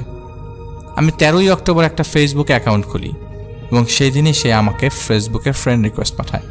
কিন্তু আমি প্রথমে চিনতে পারিনি লোকটা কে, কারণ তার আসল নাম দিয়ে আইডিটি খোলা ছিল না।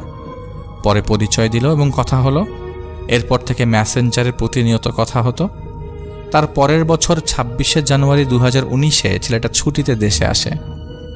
তখনও আমাদের মাঝে টুকটাক কথা হতো, আর এভাবেই তখন আমাদের মাঝে একটি ভালোবাসার সম্পর্ক তৈরি হয়।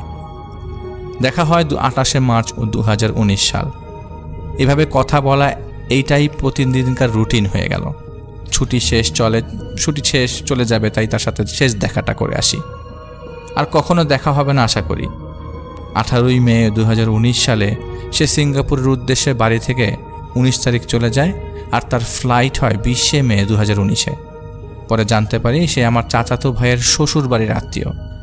এভাবে 2019 চলে যায়। 2020 সালে করোনাকালীন সময়ে আমার চাচাতো বোনের বিয়ে হয় এবং সে আমার সমবয়সী। প্রথম রমজান রাতে বিয়ে হয়ে যায় আমার চাচাতো বোনের। সেখানে আমরাও কয়েকজন ছিলাম। চাচাতো বোনের হাজব্যান্ডের বাবার বন্ধুর ছেলের সাথে আমার বিয়ের কথাবার্তা চলছে এবং আমার যার সাথে সম্পর্ক ছিল তাকে আমি বিষয়টা জানাই যে আমার বাড়িতে এরকম বিয়ের কথা হচ্ছে, আমি কি করব। সে বলে আমি বাড়িতে জানিয়ে দেখি কি করতে পারি, একটু ভরসা রাখো আমার উপর, যেহেতু ছেলেটা বিদেশে তাই একটু সময় লাগবে। ছেলেটা বাড়িতে বলে এবং তার পরিবার তাকে প্রথমে না করে দেয়, কিন্তু আমার কাছে বিষয়টা গোপন রাখে। তার পরিবার আবার জাদুবিদ্যা অনেক বিশ্বাস করে এবং ছেলেটার আপন বড় দুলাভাই বড় একজন কবিরাজ। ছেলেটার পরিবার ছেলেটার কাছ থেকে আমার সব তথ্য নিয়ে শুনেছে।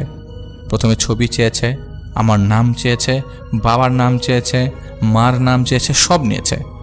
ছেলেটা আমাকে বলল এবং তার ব্যবহার অনেকটাই পরিবর্তন লক্ষ্য করতে থাকি আমি।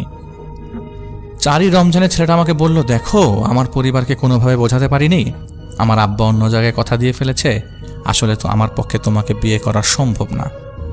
আমি প্রচুর কান্নাকাটি করি। যখন নিয়মিত কথা বলতাম তখন সে আমাকে বলতো যে তাকে তার আব্বার পছন্দে বিয়ে করতে হবে, তার মা নাকি তাকে বলে গেছে, তার মা মৃত। 5ই রমজান থেকে সে আমার সাথে তেমনভাবে কথা বলে না, টোটালি যোগাযোগ বন্ধ। কোনোভাবে আমি ছেলেটার সাথে যোগাযোগ করতে পারি না। আমার না আসলে কিছু ভালো লাগতো না, সব মিলিয়ে নিজেকে বেশ একা লাগতো। ঠিক 5 দিন পর 10ই রমজানে রাতে খেয়ে ঘুমিয়েছি। রাত 3টা বাজে।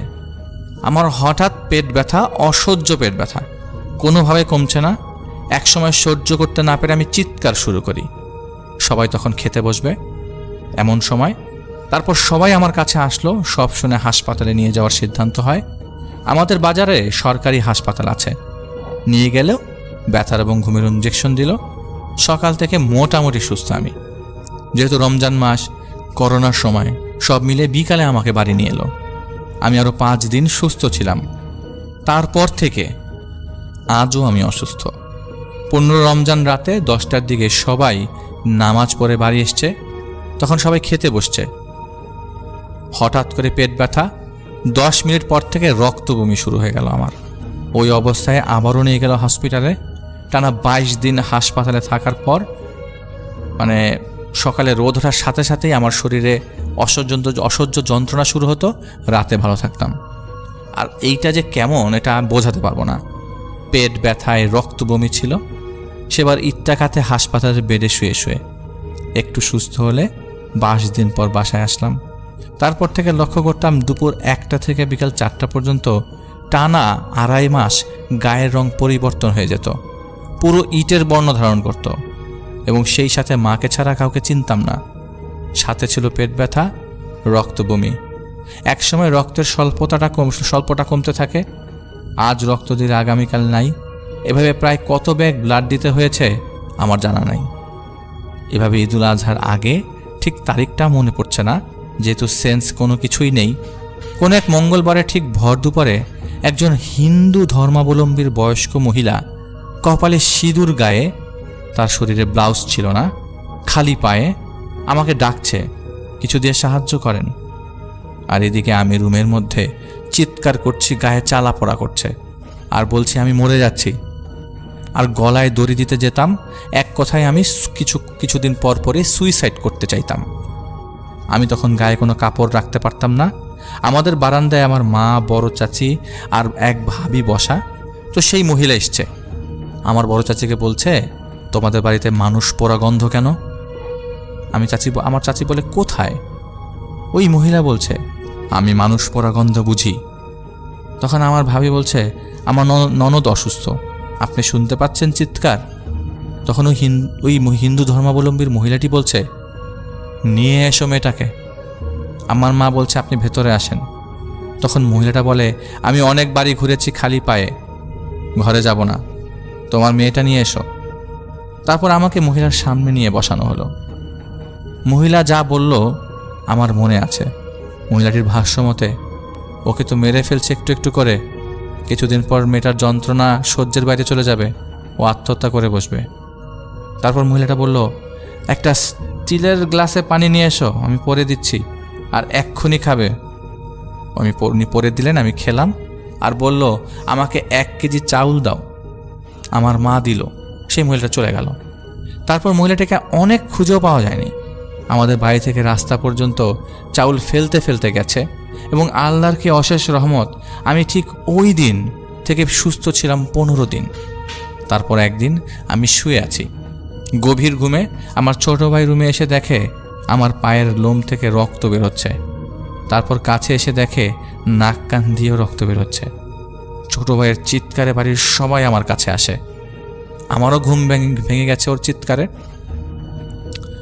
সবাই দেখলো যে আমার নাক কান পায়ের লোম দিয়ে রক্ত বেরোচ্ছে। একদিন পর আমার শখের চুলগুলো আগার থেকে জট লাগতে থাকে। একজন কবিরাজের সিদ্ধান্তে আমার চুল যতটুকু জট হয়েছিল ততটুকু কেটে ফেলি। প্রায় 1 হাত চুল কেটে ফেলতে হলো। এরপর সবাই মিলে সিদ্ধান্ত নিল কি করবে, কোথায় নিয়ে যাবে।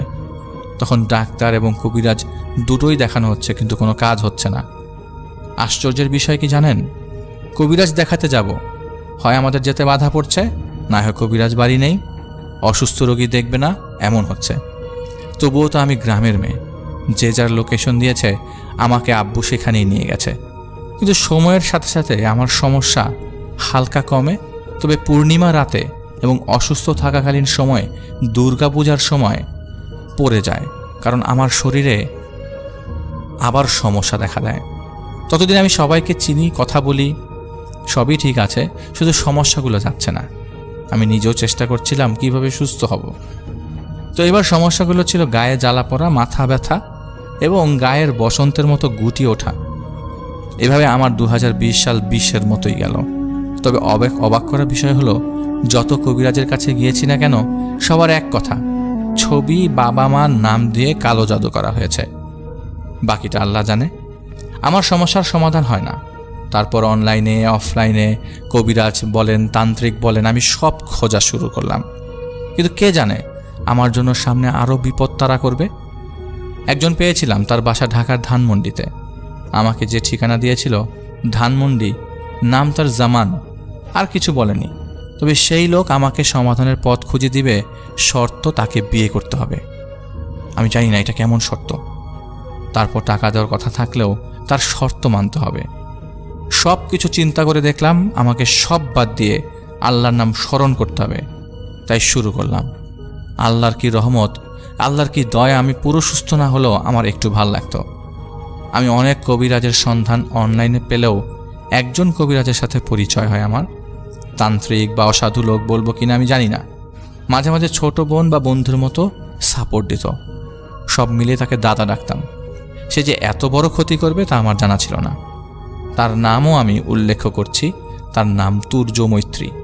তার আসল বাড়ি বরিশাল জেলার ভোলায়, বর্তমানে ঢাকাতে তার বাসস্থান।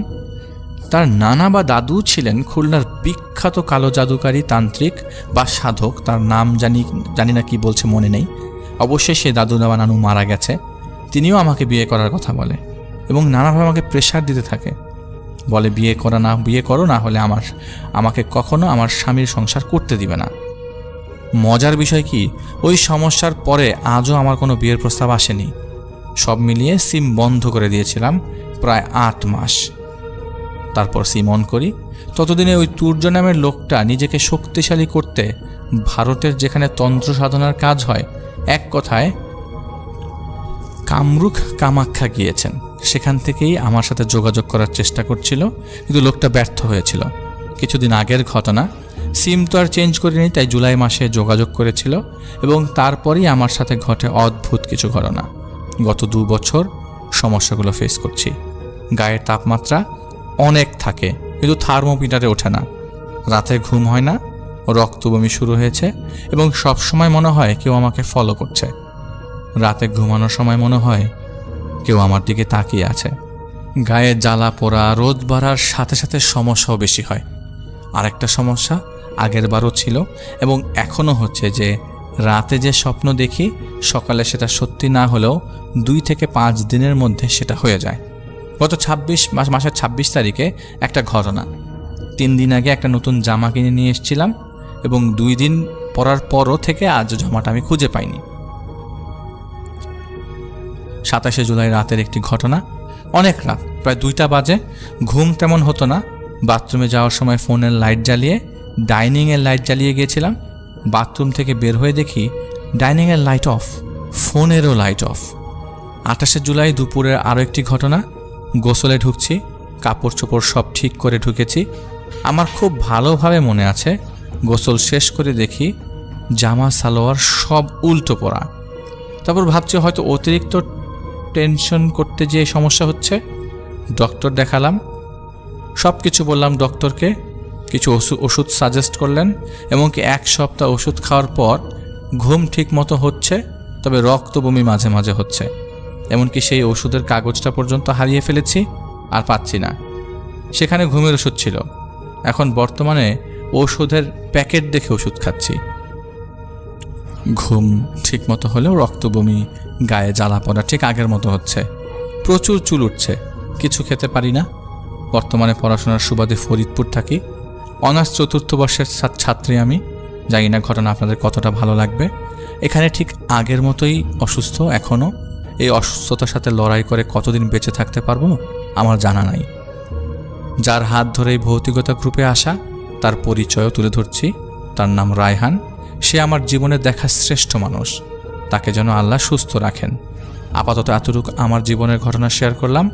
ভৌতিকতার মাধ্যমে এবং ভৌতিকতাবাসী সবার কাছে আমি দোয়া প্রার্থনা করছি, যেন এমন একজনকে খুঁজে পাই যার মাধ্যমে আমার সমস্যার সমাধান করতে পারি। সময় আমার জন্য দোয়া করবেন, আমি যেন সুস্থ হতে পারি। ভুল ত্রুটি ক্ষমা সুন্দর দৃষ্টিতে দেখার আহ্বান জানাচ্ছি। আসসালামু আলাইকুম। ধন্যবাদ আপু, আপনার ঘটনাটি পড়ে ফেলতে বাধ্য হলাম। মাঝে মাঝে কিছু জিনিস আমাদেরকে বলতে বা পড়ে শোনাতে বাধ্য করে। আপনার ঘটনাটি কিছু সত্য ঘটনা ক্যারি করে, যার কারণে আমার কাছে মনে হয় যে এটা আমাদের প্রত্যেকটি মানুষের জানা দরকার যে কত ধরনের মানুষ কতভাবে আমাদের চারিপাশে ঘোরে। সবসময় সতর্ক থাকবেন। মানুষকে কখনো নিজের ডিটেলস দেবেন না। নিজের ডিটেলস দেওয়ার আগে ভালো করে জেনে নেবেন যে আপনার ডিটেলস দেওয়ার কারণে কোনো প্রবলেম হতে পারে কিনা।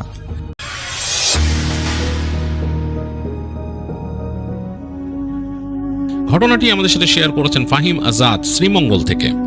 ফাহিম তার নানির বড় বোনের সাথে ঘটে যাওয়া একটি ঘটনা আমাদের সাথে শেয়ার করেছেন। বেশ অনেক বছর আগের কথা, 1950-এর দশকে। আর সেই ঘটনাটি তিনি আমাকে অনুরোধ করেছেন আমার মতো করে আপনাদের কাছে প্রেজেন্ট করার জন্য। তা আমি চলে যাচ্ছি ফাহিমের পাঠানো সেই ঘটনায়। ফাহিমের নানি তখন খুবই ছোট, তার বড় বোনের বিয়ে হচ্ছিল। তো বিয়ের আয়োজন চলছে বাড়িতে, বেশ উৎসবমুখর পরিবেশ, মানুষজন বিভিন্ন কাজকর্ম করছে, পিঠা বানাচ্ছে, গান হচ্ছে, বাজনা হচ্ছে তাদের বাড়িতে, মানে বেশ উৎসবমুখর একটা পরিবেশ। তো একটা সময় বরপক্ষ এলো। তো বরপক্ষ আসতে আসতে তখন অলরেডি দুপুর গড়ায় গেছে, বিকালের দিকে বরপক্ষ এসে হাজির হলো। তো বিভিন্ন রকমের সেই গ্রামের আচার আয়োজন হচ্ছে। সেই সময় আরেকটু কনজারভেটিভ ছিল সব কিছু। তো যাই হোক, তারপরও বেশ আনন্দমুখর পরিবেশে বরকে বরণ করা হলো এবং তারপরে বেশ অনেক রকম অনুষ্ঠান আচারের মাধ্যমে তারপর এখানে তাদের বিয়ে পড়ানো হলো। তো বিয়ে হয়ে গেছে, খাওয়া দাওয়া হয়েছে, বেশ অনেক দূর পর্যন্ত খাওয়া দাওয়ার আয়োজন হয়েছিল, দূরের মাঠ পর্যন্ত। অসংখ্য মানুষ, অনেক আতিথেয়তা, অনেক মেলামেশা, সবাই একটা বেশ উৎসবমুখর পরিবেশে ছিল। যাই হোক, এই সব কিছু শেষ করতে করতে সন্ধ্যা গড়িয়ে রাত হয়ে যায়, মানে আকাশের এই সূর্যের আলো মিলিয়ে যায়, অন্ধকার হয়ে যায়। এদিকে সেই নানির বাবা, মানে ফাহিমের যে নানি, তার বাবা, তিনি অস্থির হয়ে গেছেন, কারণ রাত হয়ে যাচ্ছে, তিনি মেয়েকে কিভাবে দেবেন। আর এদিকে বরের যে বাবা, তিনিও খুব তাগাদা দিচ্ছেন, কারণ তাকে যেতে হবে। তো বাড়িতে আলোচনা শুরু হয়েছে, কানাঘুষা শুরু হয়েছে, রাতের বেলা এত দূর যাবে এই বরযাত্রী, এটা তো একটু ভয়ের, ডেঞ্জারাস, কারণ এই রাস্তা দিয়ে যাবে এবং ওই সময় অনেক জায়গায় ডাকাতও থাকতো। তো এগুলো সব কিছু নিয়ে তারা ভয় পাচ্ছে, রাতের বেলা এরকম নতুন বধূ দ্বারা বিদায় দিবে। তো যাই হোক, একবার সেই কনের বাবা রিকোয়েস্ট করে বসলেন বরের বাবাকে যে আজকে আমাদের এখানে নলে থেকেই যান। তো তখন সেই বরের বাবা বললেন যে না, আমাদের এইটা কালচারে নাই, আমরা পারবো না, আমাদের যেতে হবে, রাত হইলেও যেতে হবে। তো যাই হোক, অবশেষে তারা সবকিছু গোছালেন। পালকি ছিল, সেই পালকিতে সেই নববধূকে উঠানো হলো, ফাহিমের সেই নানিকে উঠানো হলো এবং সবকিছু গোছায় তাদের সাথে যে মিষ্টি টিষ্টি ছিল, মিঠাই, এগুলো সব তুলে দেওয়া হলো সেই পালকির ভেতরে। আরও জিনিসপত্র টুকিটাকি যা যা আছে আর কি মেয়ের, সেগুলো তুলে দেওয়া হলো। তো বরের বাবা 8 জন মানুষ নিয়ে আসছিল ওই পালকি বয়ে নেওয়ার জন্য, মানে 4 জন করে। তো তারা মোটামুটি রেডি হয়ে গেল 4 জন, মানে এগুলা তারা অফ এন্ড অন যাওয়া আসা করবে এবং এরাই তাদের পাহারা দিয়ে নেবে। মানে 4 জন যখন পালকি বইবে, বাকি 4 জন পাহারায় থাকবে, আশপাশ দিয়ে ঘিরে থাকবে এবং এভাবে করেই আবার দেখা যাবে যে তাদের মধ্যে ডিউটি সুইচ হবে। তো এইভাবেই যাবে এবং গ্রাম মোটামুটি, বরের যে গ্রাম সেটা মোটামুটি বেশ খানিকটা দূরেই এখান থেকে। তো ওইভাবে সব প্রিপারেশন হলো, বিদায়ের পালা হলো, বাড়িতে যেই আবেগঘন পরিবেশ হয় সেরকম হলো, কান্নাকাটি ইত্যাদি ইত্যাদি। তো তারপরে ফাহিমের নানিকে বিদায় দেওয়া হলো। তো বরপক্ষ রওনা দিছেন সেই পালকি নিয়ে এবং হেঁটে যাচ্ছেন এবং ফাহিমের সেই নানা, মানে নানির বড় বোনের হাজবেন্ড, তিনি সাথে সাথে যাচ্ছেন পালকির পাশে পাশে হেঁটে। তার বাবা আছেন সামনে, তিনি একটু মানে মৌলবী টাইপের মানুষ, তিনি সাথে করে তার হ্যারিকেন নিয়ে একদম সামনে সামনে যাচ্ছেন। তার সাহস অনেক বেশি এবং তিনি হাতে একটা লাঠি নিয়েছেন। আর তার আশপাশ দিয়ে চলছে এই যে 4 জন বেহারা যারা এখন পাহারা দিচ্ছে, তারা ঘিরে চলছে পালকিকে, আর মাঝখানে পালকি, আর এই পালকি বয়ে নিয়ে যাচ্ছে আরও 4 জন। বেশ অন্যরকম একটা দৃশ্য, গ্রামের রাত। তখন আনুমানিক রাত 8টারও বেশি বাজে, আর গ্রামে সেই সময় এটাই নিশুতি রাত, মানে রাত 8টা মানে সে 50-এর দশকে একদম নিশুতি রাত। গ্রামে বিদ্যুৎ ছিল না, কিচ্ছু ছিল না। তো সেই রাস্তা দিয়ে হেঁটে চলছেন, রাস্তার মধ্যে শুধু পোকামাকড়ের শব্দ ছাড়া আর কিছুই নাই। চাঁদের আলোতে চারিপাশের যে ফসলের মাঠ, এগুলো ধুয়ে যাচ্ছে চাঁদের আলোতে। আর তারা মূল যে সড়কটা ছিল গ্রামের বের হওয়ার, সেটা ধরে যাচ্ছেন। তো মাঝে মাঝে এই যে পালকি যারা নিয়েছেন, তারা একটা হাঁক ছাড়ছেন ভেতর থেকে, এটাতে তাদের অনেকটা শক্তি রিগেইন হয় বা এক ধরনের ইন্সপায়ার্ড তারা ফিল করেন। এভাবে যাচ্ছেন ওই 4 জন যারা বইছেন পালকিটা, আর বাকিরা ঘিরে চলছেন, অনেকটা মানে মার্চ করে যাবার মতো একটা জিনিস। তো বর যিনি ছিলেন, মানে ফাহিমের সেই নানা, তিনি পালকির পাশে এসে আস্তে আস্তে নিচু স্বরে তার কনের সাথে কথা বলার চেষ্টা করছেন যে মানে আপনি ঠিক আছেন, এরকমভাবে বলার চেষ্টা করতেছেন। তো সেখান থেকেও মৃদু কণ্ঠে হালকা কথা আসতেছে। ফাহিমের সে নানা মানে খেয়াল রাখতেছেন যাতে তার বাবা আবার তার এই জিনিসটা না দেখে, কারণ তখনকার মানুষ অনেক কনজারভেটিভ ছিল, তারা মানে একটু বেশি সব কিছু রেখে ঢেকে করতো আর কি। সময় লজ্জাটা অনেক বেশি ছিল মানুষের মধ্যে। যাই হোক, হেঁটে চলছে এবং অন্যরকম একটা পরিবেশ পুরো রাস্তা দিয়ে, মনে হচ্ছে যে একটা ডিফারেন্ট লুক। এবং সেই নানার বাবা হাতে হারিকেন নিয়ে সামনে। তো তো চলতে চলতে তারা অনেক মাঠ পার হয়ে গেল এরকম, এবং মানে প্রান্তরের পর প্রান্তর পার হচ্ছে, এবং যেই তার নানার যে বাবা ছিলেন তিনি বারবার বলতেছেন বেহারাদের যে আরো চলো, আরো সামনে গিয়ে তারপর তোমরা অন্যরা ওরা নাও, কাজ নাও, এরকম ভাবে বলতেছে আর কি, মানে সুইচ করতে আর কি নিজেদের ভেতরে। তো আরো অনেক দূর যাওয়ার পর তারা একপাশে পালকিটা রাখলো, বেয়ারারা পালকিটা রেখে তারা কিছুক্ষণ বিশ্রাম নিল, নিয়ে বাকি যারা 4 জন এমনি হেঁটে আসছে তারা পালকি নিল। এই 4 জন এখন পাহারার দায়িত্বে আছে, আবার চলা শুরু করলো।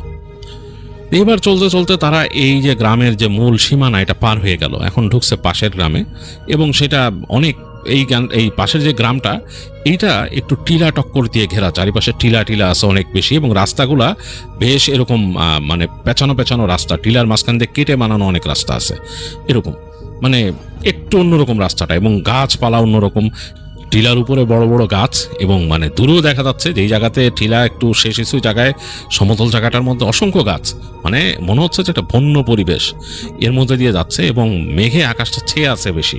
এই জায়গায় রাতের অন্ধকারটা মনে হচ্ছে বেড়ে গেছে, ডেন্সড হয়ে গেছে, এবং দূরের ওই গাছগুলাকে মনে হচ্ছে যে অন্ধকারে ছেয়ে আছে পুরা, হারিকেনের আলো খুব বেশি দূর যাচ্ছে না এই অন্ধকারের মধ্যে।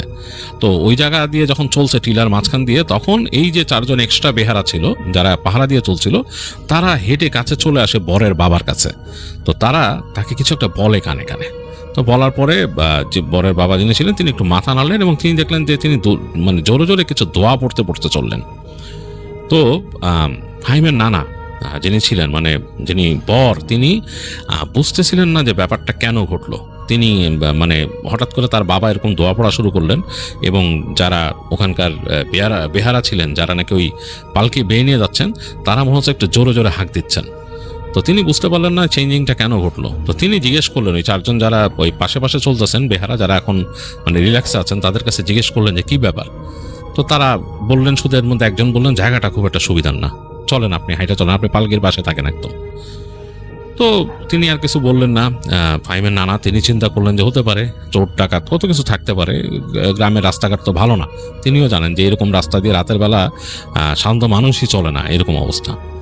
তো যাই হোক, চলতে চলতে তারা যাচ্ছে, অনেক দূর চলে আসছে, অনেকগুলো এরকম টিলার মাঝখানের খাঁজ পার হয়ে হয়ে আসছে। তো একটা জায়গায় এসে দেখলেন যে ওই গাছ, বিশাল একটা বড় গাছ, বট গাছের মতো, ওইটার এই পাশে বেশ ছায়া পড়ছে, পুরো জায়গাটা অন্ধকার হয়ে আছে। তো বট গাছে যাওয়ার আগেই ওইখানে আরো একটু আগে দেখলো যে ওই যারা বেহারা ছিল তারা খুব ক্লান্ত হয়ে গেছে, এবং তারা থেমে দাঁড়ায় পালকিটা নামায় রাখলো, মানে একটু জিরাবে তারা এরকম।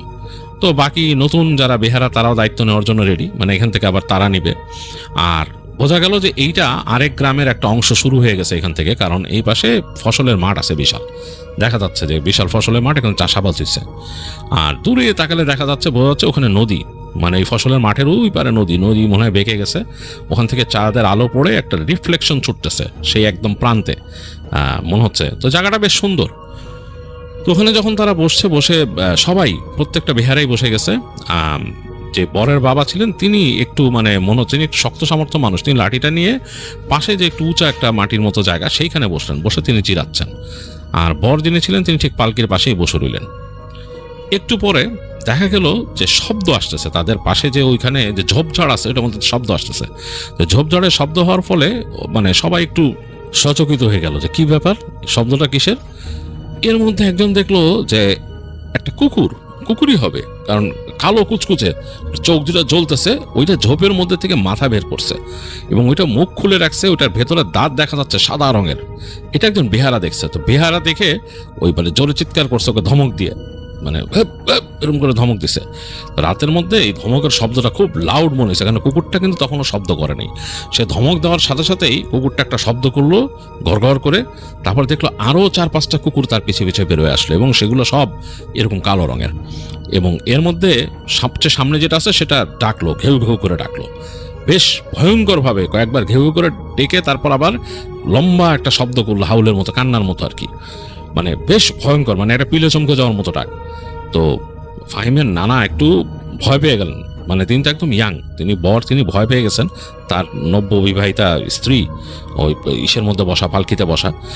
তো তিনি তাড়াতাড়ি পালকির যে এই পাশের যে পর্দা এটা সরায় মাথা ঢুকাইলেন ভিতরে, ঢুকায় তিনি বলতেছেন তার স্ত্রীকে, আপনি ভয় পাবেন না, সামনে কুকুর আসছে, তো কুকুর আসছে, কুকুরকে সবাই তাড়াই দিতেছে, আমিও তাড়াই দিচ্ছি, দাঁড়ান, আমিও যাচ্ছি, আমি আছি, আপনি কোনো চিন্তা করেন না। তো এটা বলাতে তার বলার যে ভঙ্গি ছিল এটাতে ফাহিমের নানি হেসে দিল, মনে হলো যে মানে পরিবেশটা হালকা হয়ে গেছে। তিনি হেসে দিল, তিনি বলল যে কুকুর তাড়াবেন? তো একটু লজ্জা পেয়েছে ফাহিমের নানা, তিনি বলল যে হ্যাঁ আপনি বসেন, আপনি চিন্তা করেন না। বলে তিনি তাড়াতাড়ি তার মাথা বের করে ফেলেন এবং তাকায় দেখতেছেন যে বেহারারা কুকুরগুলাকে সরাচ্ছে, লাঠি দিয়ে এরকম বাড়ি দিতেছে। কুকুরগুলো একবারে চলে যাচ্ছে না, ওখানে মানে সামনে মানে একটু পিছায় যাচ্ছে আর প্রচণ্ড শব্দে ডাকতেছে, ঘেউ ঘেউ করতেছে। পরিস্থিতি দেখে ওটা ভালো মনে হচ্ছে না এবং ওখানে বেশ অনেকগুলো কুকুর, মানে একটা কুকুরের পাল ওইখানে। খুবই অবাক করা কাণ্ড, এখানে এগুলো কোত্থেকে আসছে এবং কুকুরগুলো দেখে মনে হচ্ছে সবই কালো, ব্যাপারটা খুবই অন্যরকম। তো যাই হোক, ফাহিমের নানা পালকির পাশে দাঁড়ায় আছেন, তিনি যাচ্ছেন না ওখানে, মানে সামনে যাচ্ছেন না, যেহেতু তার স্ত্রী ভয় পাবেন তিনি বুঝতে পারছেন। তো তিনি ওখানে দাঁড়ায় আছেন। এদিকে এটা পরে শোনা যে ফাহিমের নানির কি হয়েছিল। তো তিনি নাকি ভিতরে বসে হঠাৎ শুনতেছিলেন পালকি চলতে চলতে, যে পালকি যখন থামছে বসেছিল, তো তিনি বুঝলেন যে এখন একটু রিল্যাক্স করতে হবে। তো তারও ওখানে বসে থেকে খুব অস্বস্তি লাগতেছিল, কারণ তিনি একটু দুরন্ত ছিলেন, বাড়িতে হাঁটা চলা করতেন, রান্না বাড়া করতেন, ঘরে খুব আদরের কন্যা ছিলেন পরিবারের, এবং মানে বাসায় মাথায় রাখতেন তিনি। তো তিনি এইখানে যে এই এতক্ষণ চুপচাপ বসে আছেন একটা পালকির মধ্যে, তার অসহ্য লাগতেছিল। আর তার নিজের কাছেও ফিলটা খারাপ লাগতেছিল যে মানুষের কাঁধে চড়ে চড়ে তিনি যাচ্ছেন, তার কাছে এটা অস্বস্তি লাগতেছিল। আবার অদ্ভুত একটা মায়াও ফিল করতেছিলেন তার নতুন বরের জন্য, যে এই বেচারা হেঁটে হেঁটে যাচ্ছে পুরো রাস্তা আর তিনি বসে আছেন। তো যাই হোক, এর মধ্যে যখন তাদেরকে রিল্যাক্স করতে দেয়, তিনি ভাবলেন যে এই একটু মানে বসলো আর কি, এই দুরুনিটা একটু থামছে। তিনি বসে একটু চিন্তা করতেছিলেন যে কখন পৌঁছাবে। এর মধ্যে এই কুকুরের ডাকাটাকি শুনলেন, আর তারপর তার বরের কথা শুনে তিনি বেশ মজা পেলেন যে লোকটা খুব মজার, তাকে আপনি আপনি করে কথা বলতেছে। তখনকার সময় অবশ্যই এরকম সম্মান করতো মানুষকে, যারা একটু সভ্য সমাজের ছিল সবাই সবাইকে সম্মান করতো। তো তিনি মানে প্রথম পরিচয় যেহেতু আপনি বলতে এরকম, তো তিনি বেশ মজা পেয়েছেন ওনার কথা বলার ধরনে। যাই হোক, তো উনি যখন নাকি তার বর যখন মাথা বের করে ওদিকে চলে গেছে বাইরে, বুঝলেন যে বাইরে সে নজর দিতেছে, তো তখন তিনি একটু রিল্যাক্স ফিল করছেন আর কি, মনে মনে একটু রিল্যাক্স ফিল করছেন। আর তার অসহ্য লাগতেছে, তার এখানে অনেক জিনিসপত্র রাখছে, তো মানে অনেক মানে তাদের গয়নাঘাটি অনেক কিছু পালকির ভেতরে, প্লাস তার যে বাড়ি থেকে মিষ্টি টিষ্টি দিচ্ছে এগুলোর একটা ঘ্রাণ আসতেছে কেমন, মানে তার গা গুলাচ্ছে। এর মধ্যে তিনি হঠাৎ করে খেয়াল করলেন, মনে হচ্ছে যে তার পালকির ভেতরে একটা কুয়াশার মতো ছেয়ে যাচ্ছে, এরকম মনে হচ্ছে যে কুয়াশা ঢুকতেছে পালকির ভেতরে। দূরে কিন্তু কুকুরের ডাক হচ্ছে কাছাকাছি, আর এখানে কুয়াশার মতো ঢুকতেছে। আর পালকির ভেতরে কিন্তু কোনো লাইট ছিল না, মানে তার ওইখানে কোনো তারা বাতি দেয় নাই, যেহেতু হারিকেন বাইরে ছিল, এখানে কোনো বাতি দেয় নাই। তো তিনি বুঝতেছেন এই হালকা মানে বাইরের যে আলোটা হালকা আসতেছে, এর মধ্যেই পালকিটা মনে হচ্ছে ধোঁয়ায় ঢেকে যাচ্ছে। তো ওনার কাছে বেশ অস্বস্তি লাগা শুরু করলো, তিনি মানে অবাক হয়ে গেলেন। কি কয়েক সেকেন্ডের মধ্যে তিনি দেখলেন, মনে হলো তার সামনে একটা ধোঁয়ার অবয়ব বসা, এবং সেটা পুরো কালচে বর্ণের, মনে হচ্ছে ডার্ক, পুরো ডার্ক মানে মানে অন্ধকার একটা অবয়ব, নিরেট অন্ধকার একটা অবয়ব। তো তিনি প্রচন্ড ভয় পেয়ে গেছেন, মানে তিনি প্রচন্ড ভয় পেয়েছেন। তো তিনি মানে ডাকতে চাইছেন, ওনার বরকে ডাকতে চাইছিলেন মাথা বের করে, যে এই যে। এর মধ্যে তার কাছে মনে হলো অন্ধকার অবয়বটা হঠাৎ করে সামনে এসে তাকে জাপটে ধরলো। মানে তিনি আর শব্দ করতে পারতেছেন না, মুখ দিয়ে কোনো সাউন্ড করতে পারতেছেন না, তার দম বন্ধ হয়ে আসতেছে। এক পর্যায়ে তিনি আর কিছু মনে করতে পারলেন না, মানে তিনি জ্ঞান হারিয়েছেন। এদিকে ফাহিমের সেই নানা, তিনি কিন্তু বাইরে বসে আছেন, তিনি ওই কুকুর তাড়ানো দেখতেছেন। কুকুরগুলা বেশ দূরে সরে গেছে, বেশ খানিকটা দূরে সরে গেছে ওইখান থেকে। হঠাৎ তিনি দেখলেন যে তার পালকিটা মনে হল নড়ে উঠলো। তিনি তাকায় দেখেন যে পর্দার ফাঁক দিয়ে তার স্ত্রী মানে বিদ্যুৎ গতিতে বের হয়ে গেল দৌড় দিয়ে, পর্দার ফাঁক দিয়ে, মানে পালকি থেকে বের হয়ে গেল তার স্ত্রী দৌড় দিয়ে। এবং দৌড় যে দিয়েছেন তিনি, এমন দৌড় দিয়েছেন তার মাথার যে এরকম মানে ওড়নার মতো দিয়ে রাখছিলেন সেটা পড়ে গেছে, এবং তিনি মানে এক লাফ দিয়ে পালকির পাশ থেকে রাস্তার মধ্যে নেমে গেছেন। রাস্তার থেকে দৌড় দিয়ে নেমে গেলেন খেতে, পাশের যে ক্ষেত, ফসলের ক্ষেত, সেই ফসলের ক্ষেতে, এবং সেখান থেকে তিনি দৌড়াচ্ছেন। তার মাথার চুল আলগা হয়ে গেছে, চুল উঠতেছে বাতাসে, তিনি যাচ্ছেন। তো বোকার মতো ফাহিমের নানা মনে হয় কয়েক সেকেন্ড এই সিন দেখছেন। তারপর তিনি তার বাবাকে ডাক দিলেন জোরে, আব্বা আব্বা বলে, এবং তিনি লাফ দিয়ে তার স্ত্রীর পিছন পিছন ছুটলেন। তো তার বাবা সামনে ছিলেন, তার ছেলের চিৎকার শুনে তার বাবা ফিরে তাকাইছেন পিছন দিকে ফিরে তাকায় দেখছেন যে তিনি এক সেকেন্ডে শুধু দেখলেন যে তার ছেলে লাফ দিয়ে যে ওই পাশের খেতে নেমে দৌড় দিল। তো তারপর তিনি দেখছেন দূর থেকে যে তার ছেলের বউ দৌড়ে যাচ্ছে, এরকম চুল খোলা। তিনি তো আসলে মানে অনেক জ্ঞানী মানুষ ছিলেন, তিনি বুঝে নিলেন ঘটনা কি হয়েছে। তিনি সাথে সাথে বেয়ারাদের বললেন যে ওদের পিছনে যাও, এসব ছাড়াও এদের পিছে যাও বললেন তিনি। এবং তিনি দুইজনকে শুধু রাখছেন ওনার সাথে ওই বিষয়ে, তার জিনিসপত্র যে আছে পালকিতে পাহারাইতে, ওখানে তো অনেক ওই সোনা দানা আছে, জিনিসপত্র আছে, বলছেন পাহারাইতে, আর বাকিদেরকে বলছে ওদের পিছে যাও। তো ফাহিমের নানা কিন্তু এত সাহসী মানুষ ছিলেন না, তিনি খুব শান্ত প্রকৃতির মানুষ ছিলেন, যে কোনো অ্যাডভেঞ্চারাস অ্যাক্টিভিটিস থেকে দূরে থাকতেন, মানে সেগুলো তিনি করতেন না। তার বাবার আড়তে গিয়ে তিনি হিসাব কিতাব দেখতেন, ঠান্ডা মতো থাকতেন, এবং এই যে অ্যাডভেঞ্চারাস জিনিসপত্র খেলাধুলা এগুলোর মতো তিনি ছিলেন না। কিন্তু আজকে তার নববিবাহিতা স্ত্রী যে দৌড় দিলেন, এইটা তিনি মানে দেখে তিনি ভয় পাইছেন, এবং তিনি স্ত্রীর সেফটির কথা চিন্তা করে তিনি কিন্তু কোনো কিছু না চিন্তা করে নেমে গেছেন সেখানে মাঠে খেতে, এবং জানেন যে কুকুরগুলো আছে ওইখানে, তো তিনি দৌড়াচ্ছেন। কিন্তু আশ্চর্যজনক ব্যাপার, তার স্ত্রী এত জোরে দৌড়াচ্ছে যে তিনি মানে তাল রাখতে পারতেছেন না, তিনি চিন্তা করতে পারতেছেন না যে একটা মেয়ে কিভাবে এত দৌড়ে দৌড়ায় যায়, এত ফাস্ট দৌড়ায়, ক্ষেতের মধ্যে দিয়ে দৌড়ায় যাচ্ছে তার স্ত্রী। আর তিনি আসলে এটা দিশা রাখতে পারতেছেন না, আইলের উপর দিয়েও যাচ্ছেন না, মানে একদম সরাসরি ক্ষেতের মধ্যে দিয়ে ফসলের মাঠটা টি করে পুরা মারায় চলে যাচ্ছে, এবং মনে হচ্ছে যে মানে খুব ফাস্ট। তো ফাহিমের নানা পিছনে দৌড়াইতে তিনি পিছনে তাকাইছেন যে তার লোকজন, তিনি শব্দ পাইছেন যে তার বাবা বলতেছে ওদের পিছনে যাও। তো তিনি তাকায় দেখলেন যে তার লোকরা আরো অনেক পিছনে, তার মানে উনি অনেক স্পিডে দৌড়াইতেছেন, আর তার স্ত্রী তার থেকে দ্বিগুণ স্পিডে দৌড়ে যাচ্ছে, কারণ তিনি দেখতেছেন প্রতিনিয়ত তার সাথে দূরত্ব বেড়ে যাচ্ছে তার স্ত্রীর, এবং তিনি এটাতে হতাশ হয়ে যাচ্ছেন, কারণ তিনি মানে দম রাখতে পারতেছেন না, দম শেষ হয়ে যাচ্ছে। একটা মানুষ কতক্ষণ এইভাবে পারে? তো তিনি দৌড়াইতে একসময় তার পা মানে অসাড় হয়ে গেল, আর তার পা বেঁধেও গেল, তিনি ধপাস করে পড়লেন ওই ক্ষেতের মধ্যে, একদম ধুপ করে পড়ছেন, ব্যথাও পাইছেন, তার হাতে তারপর মুখে লাগছে এরকম। তো পড়ে রইলেন কিছুক্ষণ তিনি ওখানে শুয়ে দম নিতেছেন, মানে আর কিছু করতে পারছেন না, নাকে মাটির ঘ্রাণ আসতেছে, এই ফসলের ঘ্রাণ আসতেছে নাকের মধ্যে। তো পড়ে আছেন তিনি, কয়েক সেকেন্ড পড়ে আছেন, তারপর অনেক কষ্টে ওঠার চেষ্টা করতেন। এই সময় দেখলেন যে তার পেছনে লোকজন এসে পড়ছে, তো তারা এসে তাকে টেনে তুললো এখান থেকে। তো তোলার পর তিনি কিছুক্ষণ হাঁপাইলেন, তাকায় দেখতেছেন সামনে মানে কেউ নাই, তার স্ত্রী নাই সামনে। তো তিনি অবাক হয়ে গেলেন। তো তারাও বলতেছে, ওই যে যারা বেহারা ছিল তারা বললো যে উনি কিভাবে এরকম দৌড়াইলেন। তার মধ্যে দুইজন বলতেছে জিনে ধরছে ওনারে, জিনে ধরছে, নাহলে তো কোনো প্রশ্নই আসে না এখান থেকে যাওয়ার।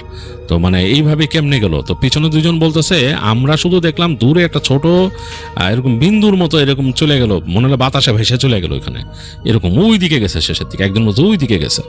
তো যাই হোক, তখন ফাহিমের নানা উঠে বললো যে আচ্ছা যাই চলেন। তো তিনিও আবারও দৌড়ানো শুরু করলেন আস্তে আস্তে, মানে খুব ফাস্ট দৌড়াচ্ছেন না, হাঁপাচ্ছেন, দৌড়াচ্ছেন, বলে আপনারা আমার পিছনে আসেন। আসলে তিনি চাচ্ছেন যে তিনি যদি দৌড়ে গিয়ে তার স্ত্রীকে দেখতে পান, তার স্ত্রী যেহেতু ওরাও বলছে যে ওখান থেকে ওনার জিনে ধরছে, তার কাছেও মনে হয়েছে যে সামথিং ইজ রং, মানে অতিপ্রাকৃত কিছু ঘটছে, তার স্ত্রী সমস্ত পজেসড হয়েছে। এটা যেহেতু তিনি গ্রামের ছেলে, তিনি তো জানেন যে এই ধরনের ব্যাপার স্যাপার ঘটে। তো তিনি চিন্তা করছেন যে তাকে কি অবস্থায় পাই জানি না, এরা একটু পরেই দেখুক, আমি যে আগে দেখি এটাকে ঠিক করতে পারি কিনা, আগে কি অবস্থা আছে যদি পাই খুঁজে, আর পাবো তো অবশ্যই, মানে সে ডিটারমাইন্ড যে তিনি খুঁজে পাবেনি। তো তাকে যেই পয়েন্টে দেখাইছে তিনি ওদিকেই দৌড়ানো শুরু করলেন, আর তাদেরকে বললেন যে আমার পিছনে আসেন। তো তারা যেহেতু উনি বলছেন যে তারা একটু আস্তে আস্তে যাচ্ছে, পিছনে আসতেছে, তো তিনি আবার জিজ্ঞেস করলেন একজনকে যে কোন জায়গায় যেতে দেখছেন, বললো ওই জায়গায়, হাত দিয়ে দেখাইছে। তো এক সময় তিনি পৌঁছায় গেলেন ওই জায়গায়। তো পৌঁছায় যে তিনি দেখতেছেন যে তিনি একটা মানে ক্ষেতের শেষে আসছেন, এই জায়গা দিয়ে ঢালু হয়ে নিচে নেমে গেছে, ওইটা একটা নদীর পাড়, মানে ওইখানে নদী বয়ে যাচ্ছে কুলকুল করে। তো তিনি ওখানে হতাশ হয়ে তাকায় দেখতেছেন, এদিকে চাঁদটা মেঘে ঢেকে যাচ্ছে, আরো মেঘ এসে গিলে ফেলতেছে চাঁদটাকে, চাঁদের আলো কমে গেছে। ডাইনে বামে তাকাচ্ছে যে কোন দিকে গেল তার স্ত্রী। হঠাৎ তার চোখ পড়লো এক পাশে, যে ওই নদীর পাড়ে একটা জায়গায় কাদার মধ্যে মনে হচ্ছে কেউ বসে আছে, বসা মানুষ তিনি বুঝতেছেন। তিনি স্পষ্ট বুঝলেন যে এটাই তার ওয়াইফ, কারণ চুলগুলো ছেড়ে রাখছে, মানে চুল যে উঠতেছিল চুল ছাড়া, এবং শাড়ি বুঝতে পারছেন তিনি ওই মানে আবছা চাঁদের আলো তো কমে গেছে, যে বুঝতে পারছেন যেটা বিয়ের শাড়িটা পরে, এবং বসে আছে ওই কাদার মধ্যে বসে আছেন তিনি, এদিকে মুখ, তার দিকে মুখ করা। তো হালকা করে মাথাটা উঠায় একটু হেসে তাকে হাত দিয়ে এরকম ডাকতেছে। তো ফাহিমের নানা আস্তে আস্তে হেঁটে গেলেন কাছে। তো ওখান থেকে তিনি শুনতেছেন তার স্ত্রী তাকে বলতেছে যে কাছে আসো আনিস মিয়া, কাছে আসো। ওনার নাম আনিস ছিল, তো বলছে আনিস মিয়া কাছে আসো। তো তিনি বুঝতেছেন যে এইভাবে করে তো কোনোভাবেই ডাকার কথা না, আর তাকে এইভাবে তুমি করে সম্বোধনও করবে না নতুন বউ। আর তিনি তার স্ত্রীর কণ্ঠ শুনছেন, কণ্ঠ অনেক মিষ্টি, এইভাবে করে কথা বলে না, কথাটা বলতেছে মনে হচ্ছে বুকের ভেতর থেকে কথা বলতেছে, একদম মানে দম ছেড়ে দিয়ে পুরা কণ্ঠের যতটা মানে ভারী ভাবটা নিয়ে আসতেছে এরকম। তো এইভাবে তো কথা বলে না। তিনি যে আবুজার বুঝে নিছেন যে তার স্ত্রীকে জিনে ধরছে, তাদের ওখানকার যেটা তারা জানতো যে জিনে ধরা, তো তিনি এটা বুঝতে পারছেন এবং তিনি যা দোয়া দরুদ শিখছিলেন ছোটবেলায় সেগুলো পড়তে পড়তে সামনে যাচ্ছেন। তো কাছে যখন গেছেন তখন তাকে ধমক দিলেন তার স্ত্রী, তারা বলছে এই দোয়া পড়ো স্ক্যান, দোয়া পড়ো স্ক্যান, তুই শুরু করলো। তো তিনি থমকায় গেছেন, ভয় পেয়েছেন, দেখলো যে বসার থেকে উঠে দাঁড়াইলো তার স্ত্রী এবং তাকে বলতেছে হঠাৎ করে ঘাটটা এরকম বাঁকা করে বলছে আজকে তোরে কাদাতে চুবায় মারুম। বলে দেখলেন যে একটা লাফ দিয়ে মানে তার মানে যেখানে দাঁড়াইছিল সেখান থেকে মনে হলো মানে একটা লাফ দিয়ে তার সামনে আসলো এবং তাকে ধরে নিয়ে ফেলে দিল মাটিতে। তো ফাহিমের নানা মাটিতে পড়ছেন, তিনি যে জায়গাটা পড়ছেন ওই জায়গাটা অপেক্ষাকৃত নরম, মানে শক্ত জায়গায় না, এবং তিনি পড়ে গেলেন। তারপরে তিনি দেখলেন যে তার স্ত্রী তার পা ধরে তাকে টেনে নিয়ে আসছেন কাদার মধ্যে। এত শক্তি কোত্থেকে আসলো? টেনে তাকে কাদায় এনে তাকে যেতে ধরছে মাঝখানে, মানে একদম মানে মাটির মধ্যে যেতে ধরছে। তো তিনি তার মুখ কাদার মধ্যে চলে যাচ্ছে, তিনি নিঃশ্বাস নিতে পারতেছেন না। তো এই সময় তিনি অস্পষ্টভাবে শুনলেন যে লোকজনের শব্দ ওইখান থেকে মানে আসতেছে, ওই যে তার যে বেহারাগুলো ছিল তারা নেমে আসতেছে, তারা হয়তো তাকে বাঁচানোর জন্য আসবে।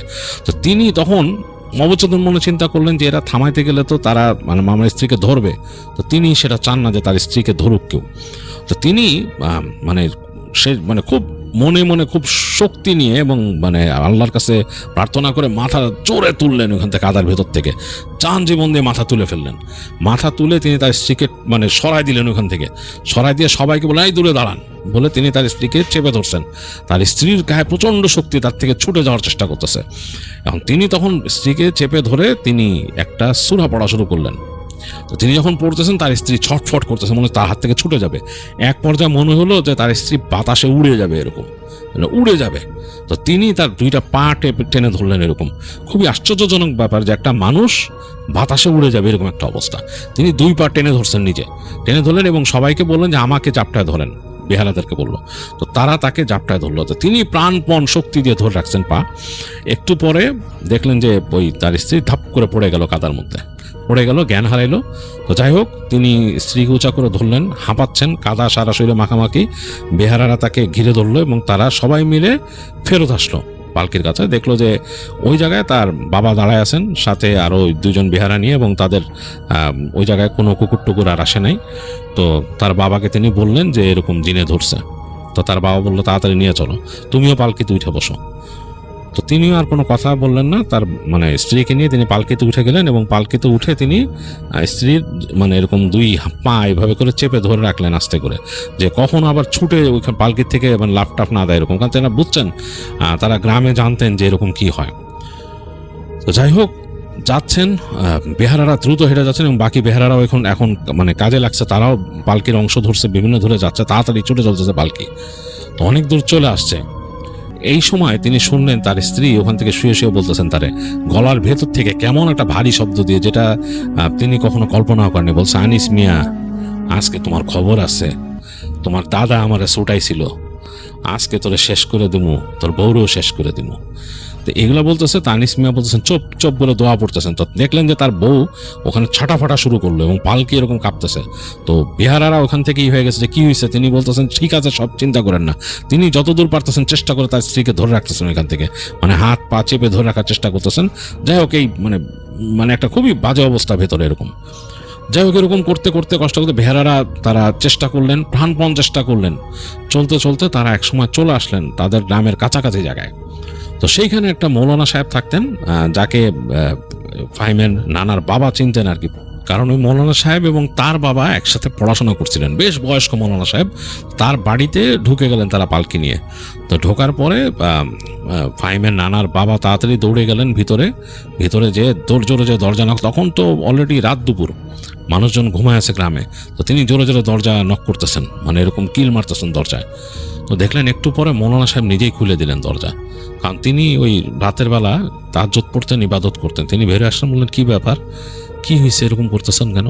তখন বললেন যে আমাকে চিনতে পারছেন, আমি এরকম আপনার বন্ধুর ছেলে, এই ব্যাপার। তো তিনি অনেকক্ষণ তাকাইলেন হারিকেনের আলোতে, ভালো মতো তাকায় বললেন যে হ্যাঁ চিনতে পারছি, কি হয়েছে আপনাদের? তখন বলে যে আপনি আসেন চাচা একটু দেখেন। তো তাকে ডাকলেন, তো অনেক বয়স হয়ে গেছে, বৃদ্ধ একজন মানুষ, তিনি আস্তে আস্তে বেরোলেন হারিকেনের আলোতে।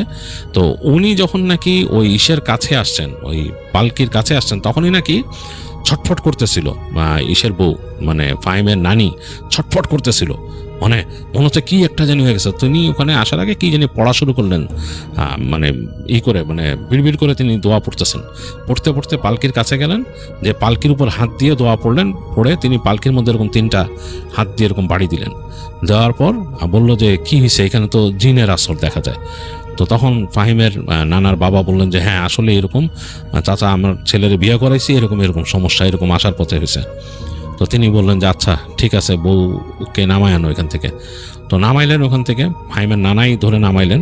নামানোর পর তিনি দেখতেছেন ওইখানে কাদা, বলছে যে ময়লা টয়লা লাগছে, তো তারা আমি ব্যবস্থা করতেছি। তো তিনি ওখান থেকে তাদের বাড়ির ওই ছেলেটাকে উঠাইলেন, যারা দেখাশোনা করে, উঠে আসলো, তারা পানি নিয়ে আসলো। পানি নিয়ে আসার পরে ফাহিমের নানাই যে তার স্ত্রীকে পরিষ্কার পরিচ্ছন্ন করলেন, করার পর নিয়ে আসলেন। তো ওই যে মৌলানা সাহেব, তার স্ত্রী, তিনিও অনেক বৃদ্ধা, মানে তিনি তাকেও নিয়ে আসলেন। ফাহিমের নানিকে তার বিছানায় শোয়াই দিয়ে তাকে বললেন যে পাশে বসতে, কারণ তিনি রুকাইয়া করবেন। তখন গভীর রাত। তো সেই নানি, তিনি এগুলোর সাথে মনে অভ্যস্ত, তিনি জানতেন যে তার হাজব্যান্ড এরকম করেন, মানুষের জিন টিন ছাড়াই দেন, তিনি জানতেন এরকম। আর তিনি হয়তো তাকে সাহায্য করতেন মেয়েদের এগুলো ছাড়ানোর ব্যাপারে। তো তিনি ওখানে বসলেন, আর মৌলানা সাহেব এই পাশে, মানে এদিকে চলে আসলেন। ফাহিমের নানাকে রাখলেন সাথে, বললেন যে আপনি থাকেন, আর ফাহিমের নানার বাবাকে বললেন আপনি বাইরে যেয়ে দাঁড়ান। তো যাই হোক, তারপরে তিনি ওখানে শুরু করলেন দোয়া দুরুদ পড়া, তার মতো রিচুয়াল করলেন, মানে তার মতো যে নিয়ম, রুকাইয়ার নিয়ম, সেটা পালন করলেন। তো অনেকক্ষণ পর দেখলো যে ওইখান থেকে ওই ফাহিমের সেই নানি কথা বলতেছে। তো তিনি তাকে জিজ্ঞেস করলেন যে কি ব্যাপার, এই মেয়েকে কেন রাস্তায় ধরছো? তো বলে যে এখান থেকে আসতেছিল বরযাত্রী নিয়ে, মিষ্টি নিয়ে, আমার সাথে ইরা খাইতে চাইছিল। আর এছাড়াও ওর দাদা, মানে এই ফাহিমের নানাকে কথা বলতেছে, তার দাদা আমার ছাড়াইছিল, একবার অন্যায়ভাবে ছাড়াইছিল। আমার এত পছন্দের মানুষ, সেই যাই হোক, এই নিয়ে অনেক ডিবেট হয় দুজনের মধ্যে। মূল কথা হচ্ছে ফাহিমের নানার দাদা, তিনি একটা জিনকে ছাড়াইছিলেন একজনের উপর থেকে, এবং তিনি মানে সেই জিনকে বন্দি করে রাখছিলেন একটা মাটির কলসির মধ্যে। সেই কলসি ভেঙে সে বের হয়ে যায় এক সময়। বের হয়ে গিয়ে সে এখান থেকে, মানে যখন ওদের বাড়িতে বন্ধ করা ছিল, ফাহিমের নানাদের বাড়ি যেটা, সেটা বন্ধ করা ছিল। তো সে সেখান থেকে বের হয়ে ডিসাইড করে এদের আমি কোনো ক্ষতি করব, এবং এটা নাকি জিনরা করে এরকম, প্রায়ই নাকি তারা রিভেঞ্জ নেওয়ার চিন্তা করে। তো সে ওরকম তককে ছিল, বাট ওই দিন সে প্রিপেয়ার্ড ছিল না। সে হঠাৎ করেই ফাহিমের নানার পালকির দেখা পেয়ে যায়, কারণ ওখানে আরও জিনরা ছিল এবং তারা চাইছিল ওখান থেকে মিষ্টি নিয়ে নিবে তাদের যে পালকির থেকে। তো সে যখন ওইখানে আসে, তখনই সে নাকি স্নিফ করে বুঝতে পারে যে এখানে কারা আছে। ফাহিমের নানার বাবাকে দেখে সে, এবং সে তখনই ডিসাইড করে যে সে এখানে রিভেঞ্জ নিবে। সে ওই ফাহিমের নানিকে সে পজেস করে।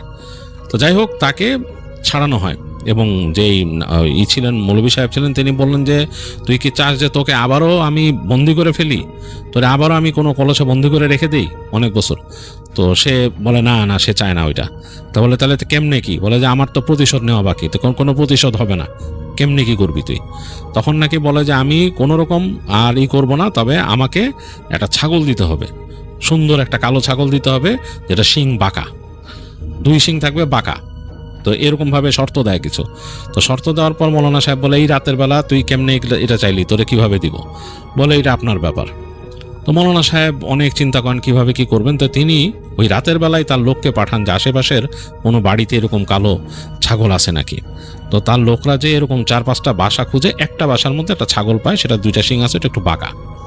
তো ওই ছাগলটাকে তারা নিয়ে আসে। আনার পরে বলে যে এই ছাগল নিয়ে আমি চলে যাব। সেই জিন বলে আমি ছাগল নিয়ে চলে যাব। ছাগলটাকে নাকি রাখা হয় ঘরের বাইরে, মানে যেখানে তাকে করা হচ্ছে, তাড়ানো হচ্ছে। এটা একটা টিনের ঘর ছিল, মানে টিনের ঘর, ওই টিনের ঘরের বাইরে রাখা হয় ছাগলটাকে, দাঁড়া করে রাখা। তো সবাই দেখে, ওই ফাহিমের নানার বাবা তিনিও দেখেন, এবং ফাহিমের নানা ঘরের ভিতর থেকে দেখতেছিল যে মোনা সাহেব যখন নাকি তাকে ঝাড়লো, তার মতো তিনি কাজ করলেন, করার পর নাকি ওই একটা ঝাঁকি দিয়ে যে ফাহিমের নানি ছিল একটা ঝাঁকি দিয়ে তিনি মানে একদম এলায় পড়ছেন, নেতায় গেছেন। তার মনে হলো যে পুরা চলে গেছে, সেন্স চলে গেছে। আর ওইখানে ছাগলটা নাকি জোরে জোরে ডাকা শুরু করে। প্রথমে ভয়ার্থভাবে কয়েকবার ডাকে, তারপর জোরে জোরে ডাকা শুরু করে, মানে প্রচণ্ড জোরে জোরে। এবং তার এই ছাগলের ডাকও চেঞ্জ হয়ে যায়, পুরো অন্যরকম চেঞ্জ হয়ে যায়। তো তখন মনে হচ্ছে যে ছটফট করতেছে, যে খুঁটির মধ্যে ছিল ছটফট করতেছে। তো তখন ওই মৌলভী সাহেব বলে যে এই খুঁটিটা, এই তার বাঁধনটা খুলে দাও। তো বাঁধনটা খুলে দেওয়ার পরেই নাকি ছাগলটা একটা লাফ দিয়ে, ওই যে বারান্দার মধ্যে ছিল, একটা লাফ দিয়ে সামনে পড়ে একটা দৌড় মারে, ভোঁ দৌড়। এবং দৌড়াইতে দৌড়াইতে নাকি ছাগলটা ওই যে ক্ষেত আছে, ক্ষেতের মধ্যে দিয়ে দৌড়ায় চলে যায়, ওই দূরে গাছগাছালি আছে ওইদিকে একদম চলে যায়। তো ওই ছাগলকে নাকি আর কেউ খুঁজে পায় নাই, ওই ছাগলকে নাকি আর কেউ দেখে নাই কখনো, ছাগলটা গন, মানে এরপরে আর কেউ খুঁজে পায় নাই। তো যাই হোক, তো ফাহিমের নানিকে ছেড়ে গেছে ওই জিন তখন। তারপর তাকে আবার পালকিতে নিয়ে আসা হয়, এনে তারপর তাদের বাড়িতে আনা হয় এবং তাকে শুশ্রূষা করা হয়। তো পরবর্তীতে যখন তার হুঁশ ফিরে, মানে সে কিন্তু মোটামুটি সেন্সলেস অবস্থায় ছিল, তার যখন হুঁশ ফিরে মোটামুটি সে যখন সেন্সে আসে, তখন সে মনে করতে পারে ওই যে তার আসার সিনটা, সে যতক্ষণ পর্যন্ত তার ইসে ছিল, পালকিতে ছিল, তারপর সে ওই যে দেখলো একটা অন্ধকার অবয়বের মতো তাকে যে চেপে ধরলো, তারপর তার আর কিছুই মনে নাই। বাকি জিনিসটা সে আর কিছুই মনে করতেই পারে না, তার সব ভুলে গেছে সে। তারপর তার সেন্স ফিরছে ওই যে তার শ্বশুর বাড়িতে এসে, এটাই। এবং তার সারা শরীরে অনেক ব্যথা, হাতে পায়ে ব্যথা। তো যাই হোক, ফাহিমের নানা নাকি তিনি অনেক ভালো মানুষ ছিলেন, তিনি তার স্ত্রীকে বুঝতেই দেন নাই প্রথমে যে কি হয়েছিল। তার স্ত্রী এতটুকু বলে যে সে এরপর কেন মনে করতে পারে না আর কিছু। তো তিনি প্রথম দিকে তার স্ত্রীকে বলছেন যে ওগুলা তুমি দুঃস্বপ্ন দেখতেছিলা, এখানে আসার সময় তুমি ঘুমায় গেছিলা, তোমার ঘুম ভাঙছে আমাদের এখানে। তখন তার স্ত্রী বলে আমার হাতে পায়ে ব্যথা কেন, আমার এখান থেকে এরকম ছিলে মিলে গেছে কি জন্য। তো তখন তিনি আস্তে ধীরে বলেন যে এরকম এরকম ঘটনা ঘটছিল, এবং তিনি বলে যে এটা তোমার দোষ না, এটা আমাদেরই পরিবারের মধ্যে এটা আছে, এখন আমি আর কি করতে পারি, আমার জন্য তুমি এই কষ্টটা করলা। যাই হোক, তারপর তাদের এই তো তারা আর এই ঝামেলার মধ্যে দিয়ে তারা যায় নাই। তাদের এই ঘটনাটা এতটুকু ছিল ফাহিমের সেই নানির, এবং সেই ঘটনাটা শেয়ার করছে। আর এমনি গ্রামে অনেক কিছুই দেখতো, তার নানি আর অনেক কিছু দেখছে, বড় নানি, এটা তার নানির বড় বোন। তো এমনি অনেক কিছু দেখছে গ্রামে, এটা ওইটা, মানে এটা গ্রামের নর্মাল ব্যাপার ছিল তখন, ওই টুকিটাকি জিনিস দেখা। তো এই ছিল এই ঘটনাটা।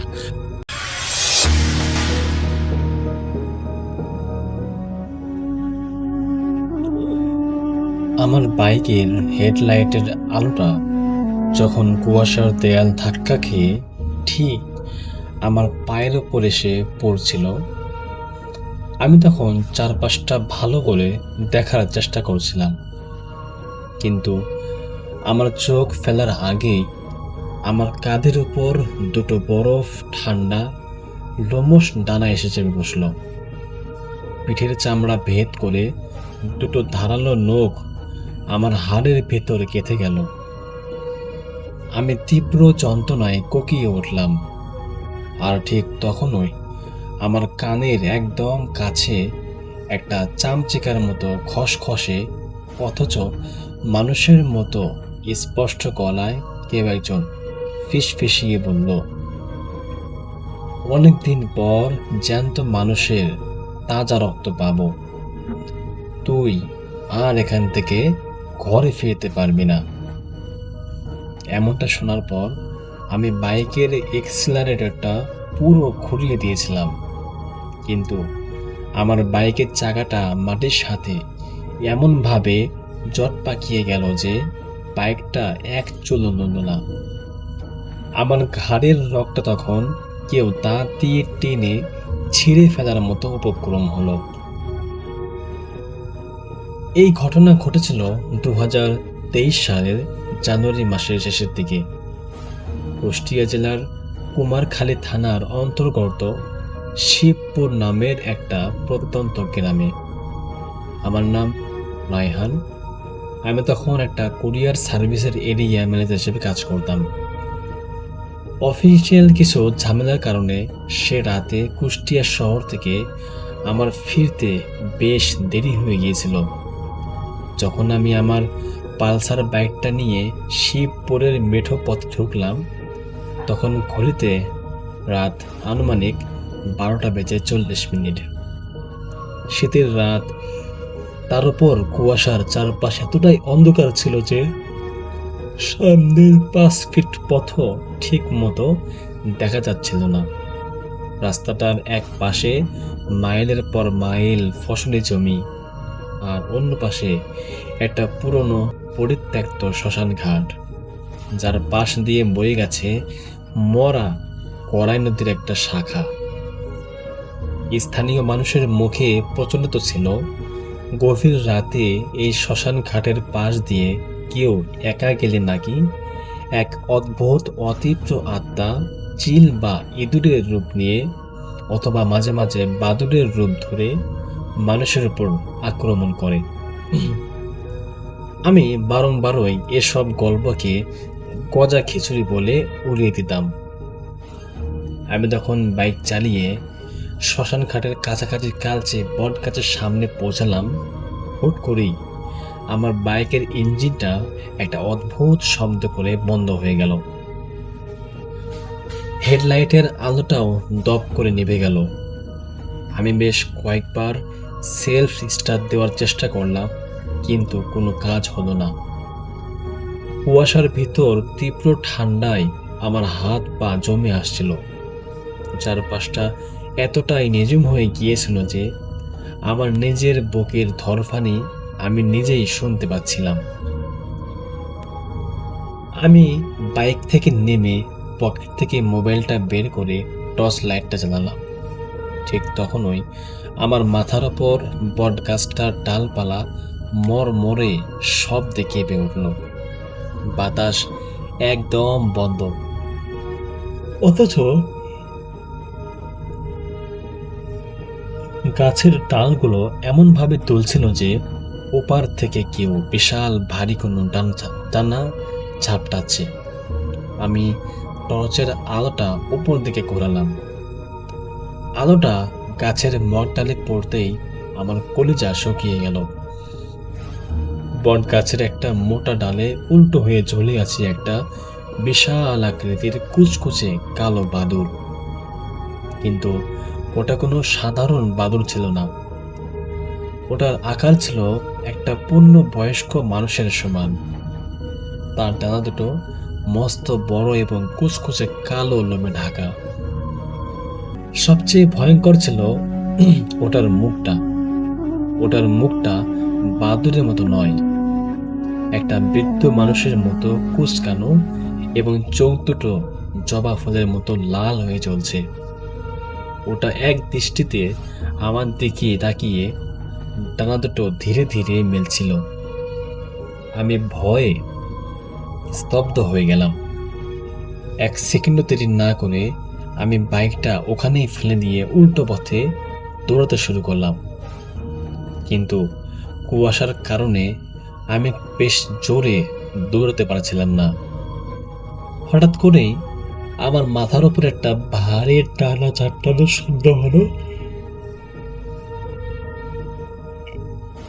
আর তার সাথে সাথেই একটা পচা রক্ত মাংসের তীব্র আষ্টে গন্ধ ছড়িয়ে পড়ল। আমি পিছনে না তাকিয়েই দৌড়ছিলাম, কিন্তু কিছুক্ষণের মধ্যেই আমার মনে হলো আমার পেছনের বাতাসটা আচমকাই বরফের মতো ঠান্ডা হয়ে গেছে। পরের মুহূর্তেই সেই অমানসিক আকৃতির টানা দুটো আমার দুই কাঁধের উপরে সে আশ্রয় পড়ল। সুচালো ধারালো নখগুলো আমার জ্যাকেটের কাপড় ফুঁড়ে সরাসরি পিঠের চামড়ার ভেতর ঢুকে গেল। তীব্র যন্ত্রণায় আমি আমার গলা দিয়ে একটা গুনগানের শব্দ বের করলাম। ওটা আমার পিঠের ওপর এমনভাবে চেপে বসছিল যে আমার মেরুদণ্ড হাড়-মুড় করে উঠছিল। ওটা আমাকে মাটির দিকে চেপে ধরেছিল, আর তার সেই কুৎসিত মুখটা আমার ঘাড়ের রগের কাছে নিয়ে আসছিল। আমি স্পষ্ট অনুভব করছিলাম ওটার মুখ থেকে টপ টপ করে লালা আমার ঘাড়ে পড়ছে। ঠিক তখনই আমার কানের কাছে সেই খসখসে বিকৃত গলায় ওটা ফিসফিসিয়ে উঠল, অনেকদিন পর জ্যান্ত মানুষের রক্ত খাবো, তুই আর ঘরে ফিরতে পারবে না। যখন আমি এরকম মৃত্যুর ডাক শুনলাম, তখন মানুষ এক অলৌকিক শক্তি পায়। আমি আমার পকেট থেকে মেটালের ভারী টর্চ লাইটটা দিয়ে পেছনের দিকে অন্ধের মতো আঘাত করতে লাগলাম। সৌভাগ্যবশত একটা আঘাত সরাসরি ওটার সেই জ্বলন্ত লাল চোখের উপরে কি লাগলো এবং ওটা একটা তীব্র কান ফাটানো চিৎকার দিল যে আওয়াজটা কোনো পশুর ছিল না, ছিল একটা যন্ত্রণা কাতর মানুষের গঙ্গানের মতো। আঘাত পেয়ে ওটার নখের বাঁধন একটু আলগা হতেই আমি নিজেকে ছাড়িয়ে নিলাম এবং সামনের দিকে এক মরিয়া দৌড় দিলাম। আমি তখন মনে মনে আল্লাহর নাম জপছিলাম আর আয়াতাল কুরসি পড়ছিলাম। কিছু দূর যাওয়ার পরেই আমি দূর থেকে গ্রামের নৈশ প্রহরীর বাঁশির আওয়াজ আর টর্চের আলো দেখতে পেলাম। প্রহরীদের দেখেই আমি বাঁচাও বাঁচাও বলে চিৎকার দিয়ে রাস্তার ওপরেই লুটিয়ে পড়লাম। পরদিন সকালে গ্রামের মানুষজন আমাকে উদ্ধার করে এবং কুমারখালী হাসপাতালে নিয়ে যায়। আমার পিঠে এবং কাঁধের নখের আঁচড় ছিল, যার জন্য আমাকে বেশ কয়েকটি সেলাই দিতে হয়েছিল। 3 দিন আমার প্রচণ্ড জ্বর ছিল। পরবর্তীতে গ্রামের প্রবীণরা শ্মশান ঘাটের সেই বট গাছটি কেটে ফেলেছিলেন। আজ এতগুলো বছর পার হয়ে গেলেও রাতে কোনো বাদুড়ের ডানা ঝাপটানোর শব্দ শুনলে আমার পিঠের সেই ক্ষত স্থানটা এখনো ব্যথায় টন টন করে। আজকের মতো এই ছিল ভাইয়া, আশা করছি আপনাদের ভালো লেগেছে। যদি ভালো লাগে আপনারা অবশ্যই লাইক, কমেন্ট, শেয়ার করবেন। ধন্যবাদ।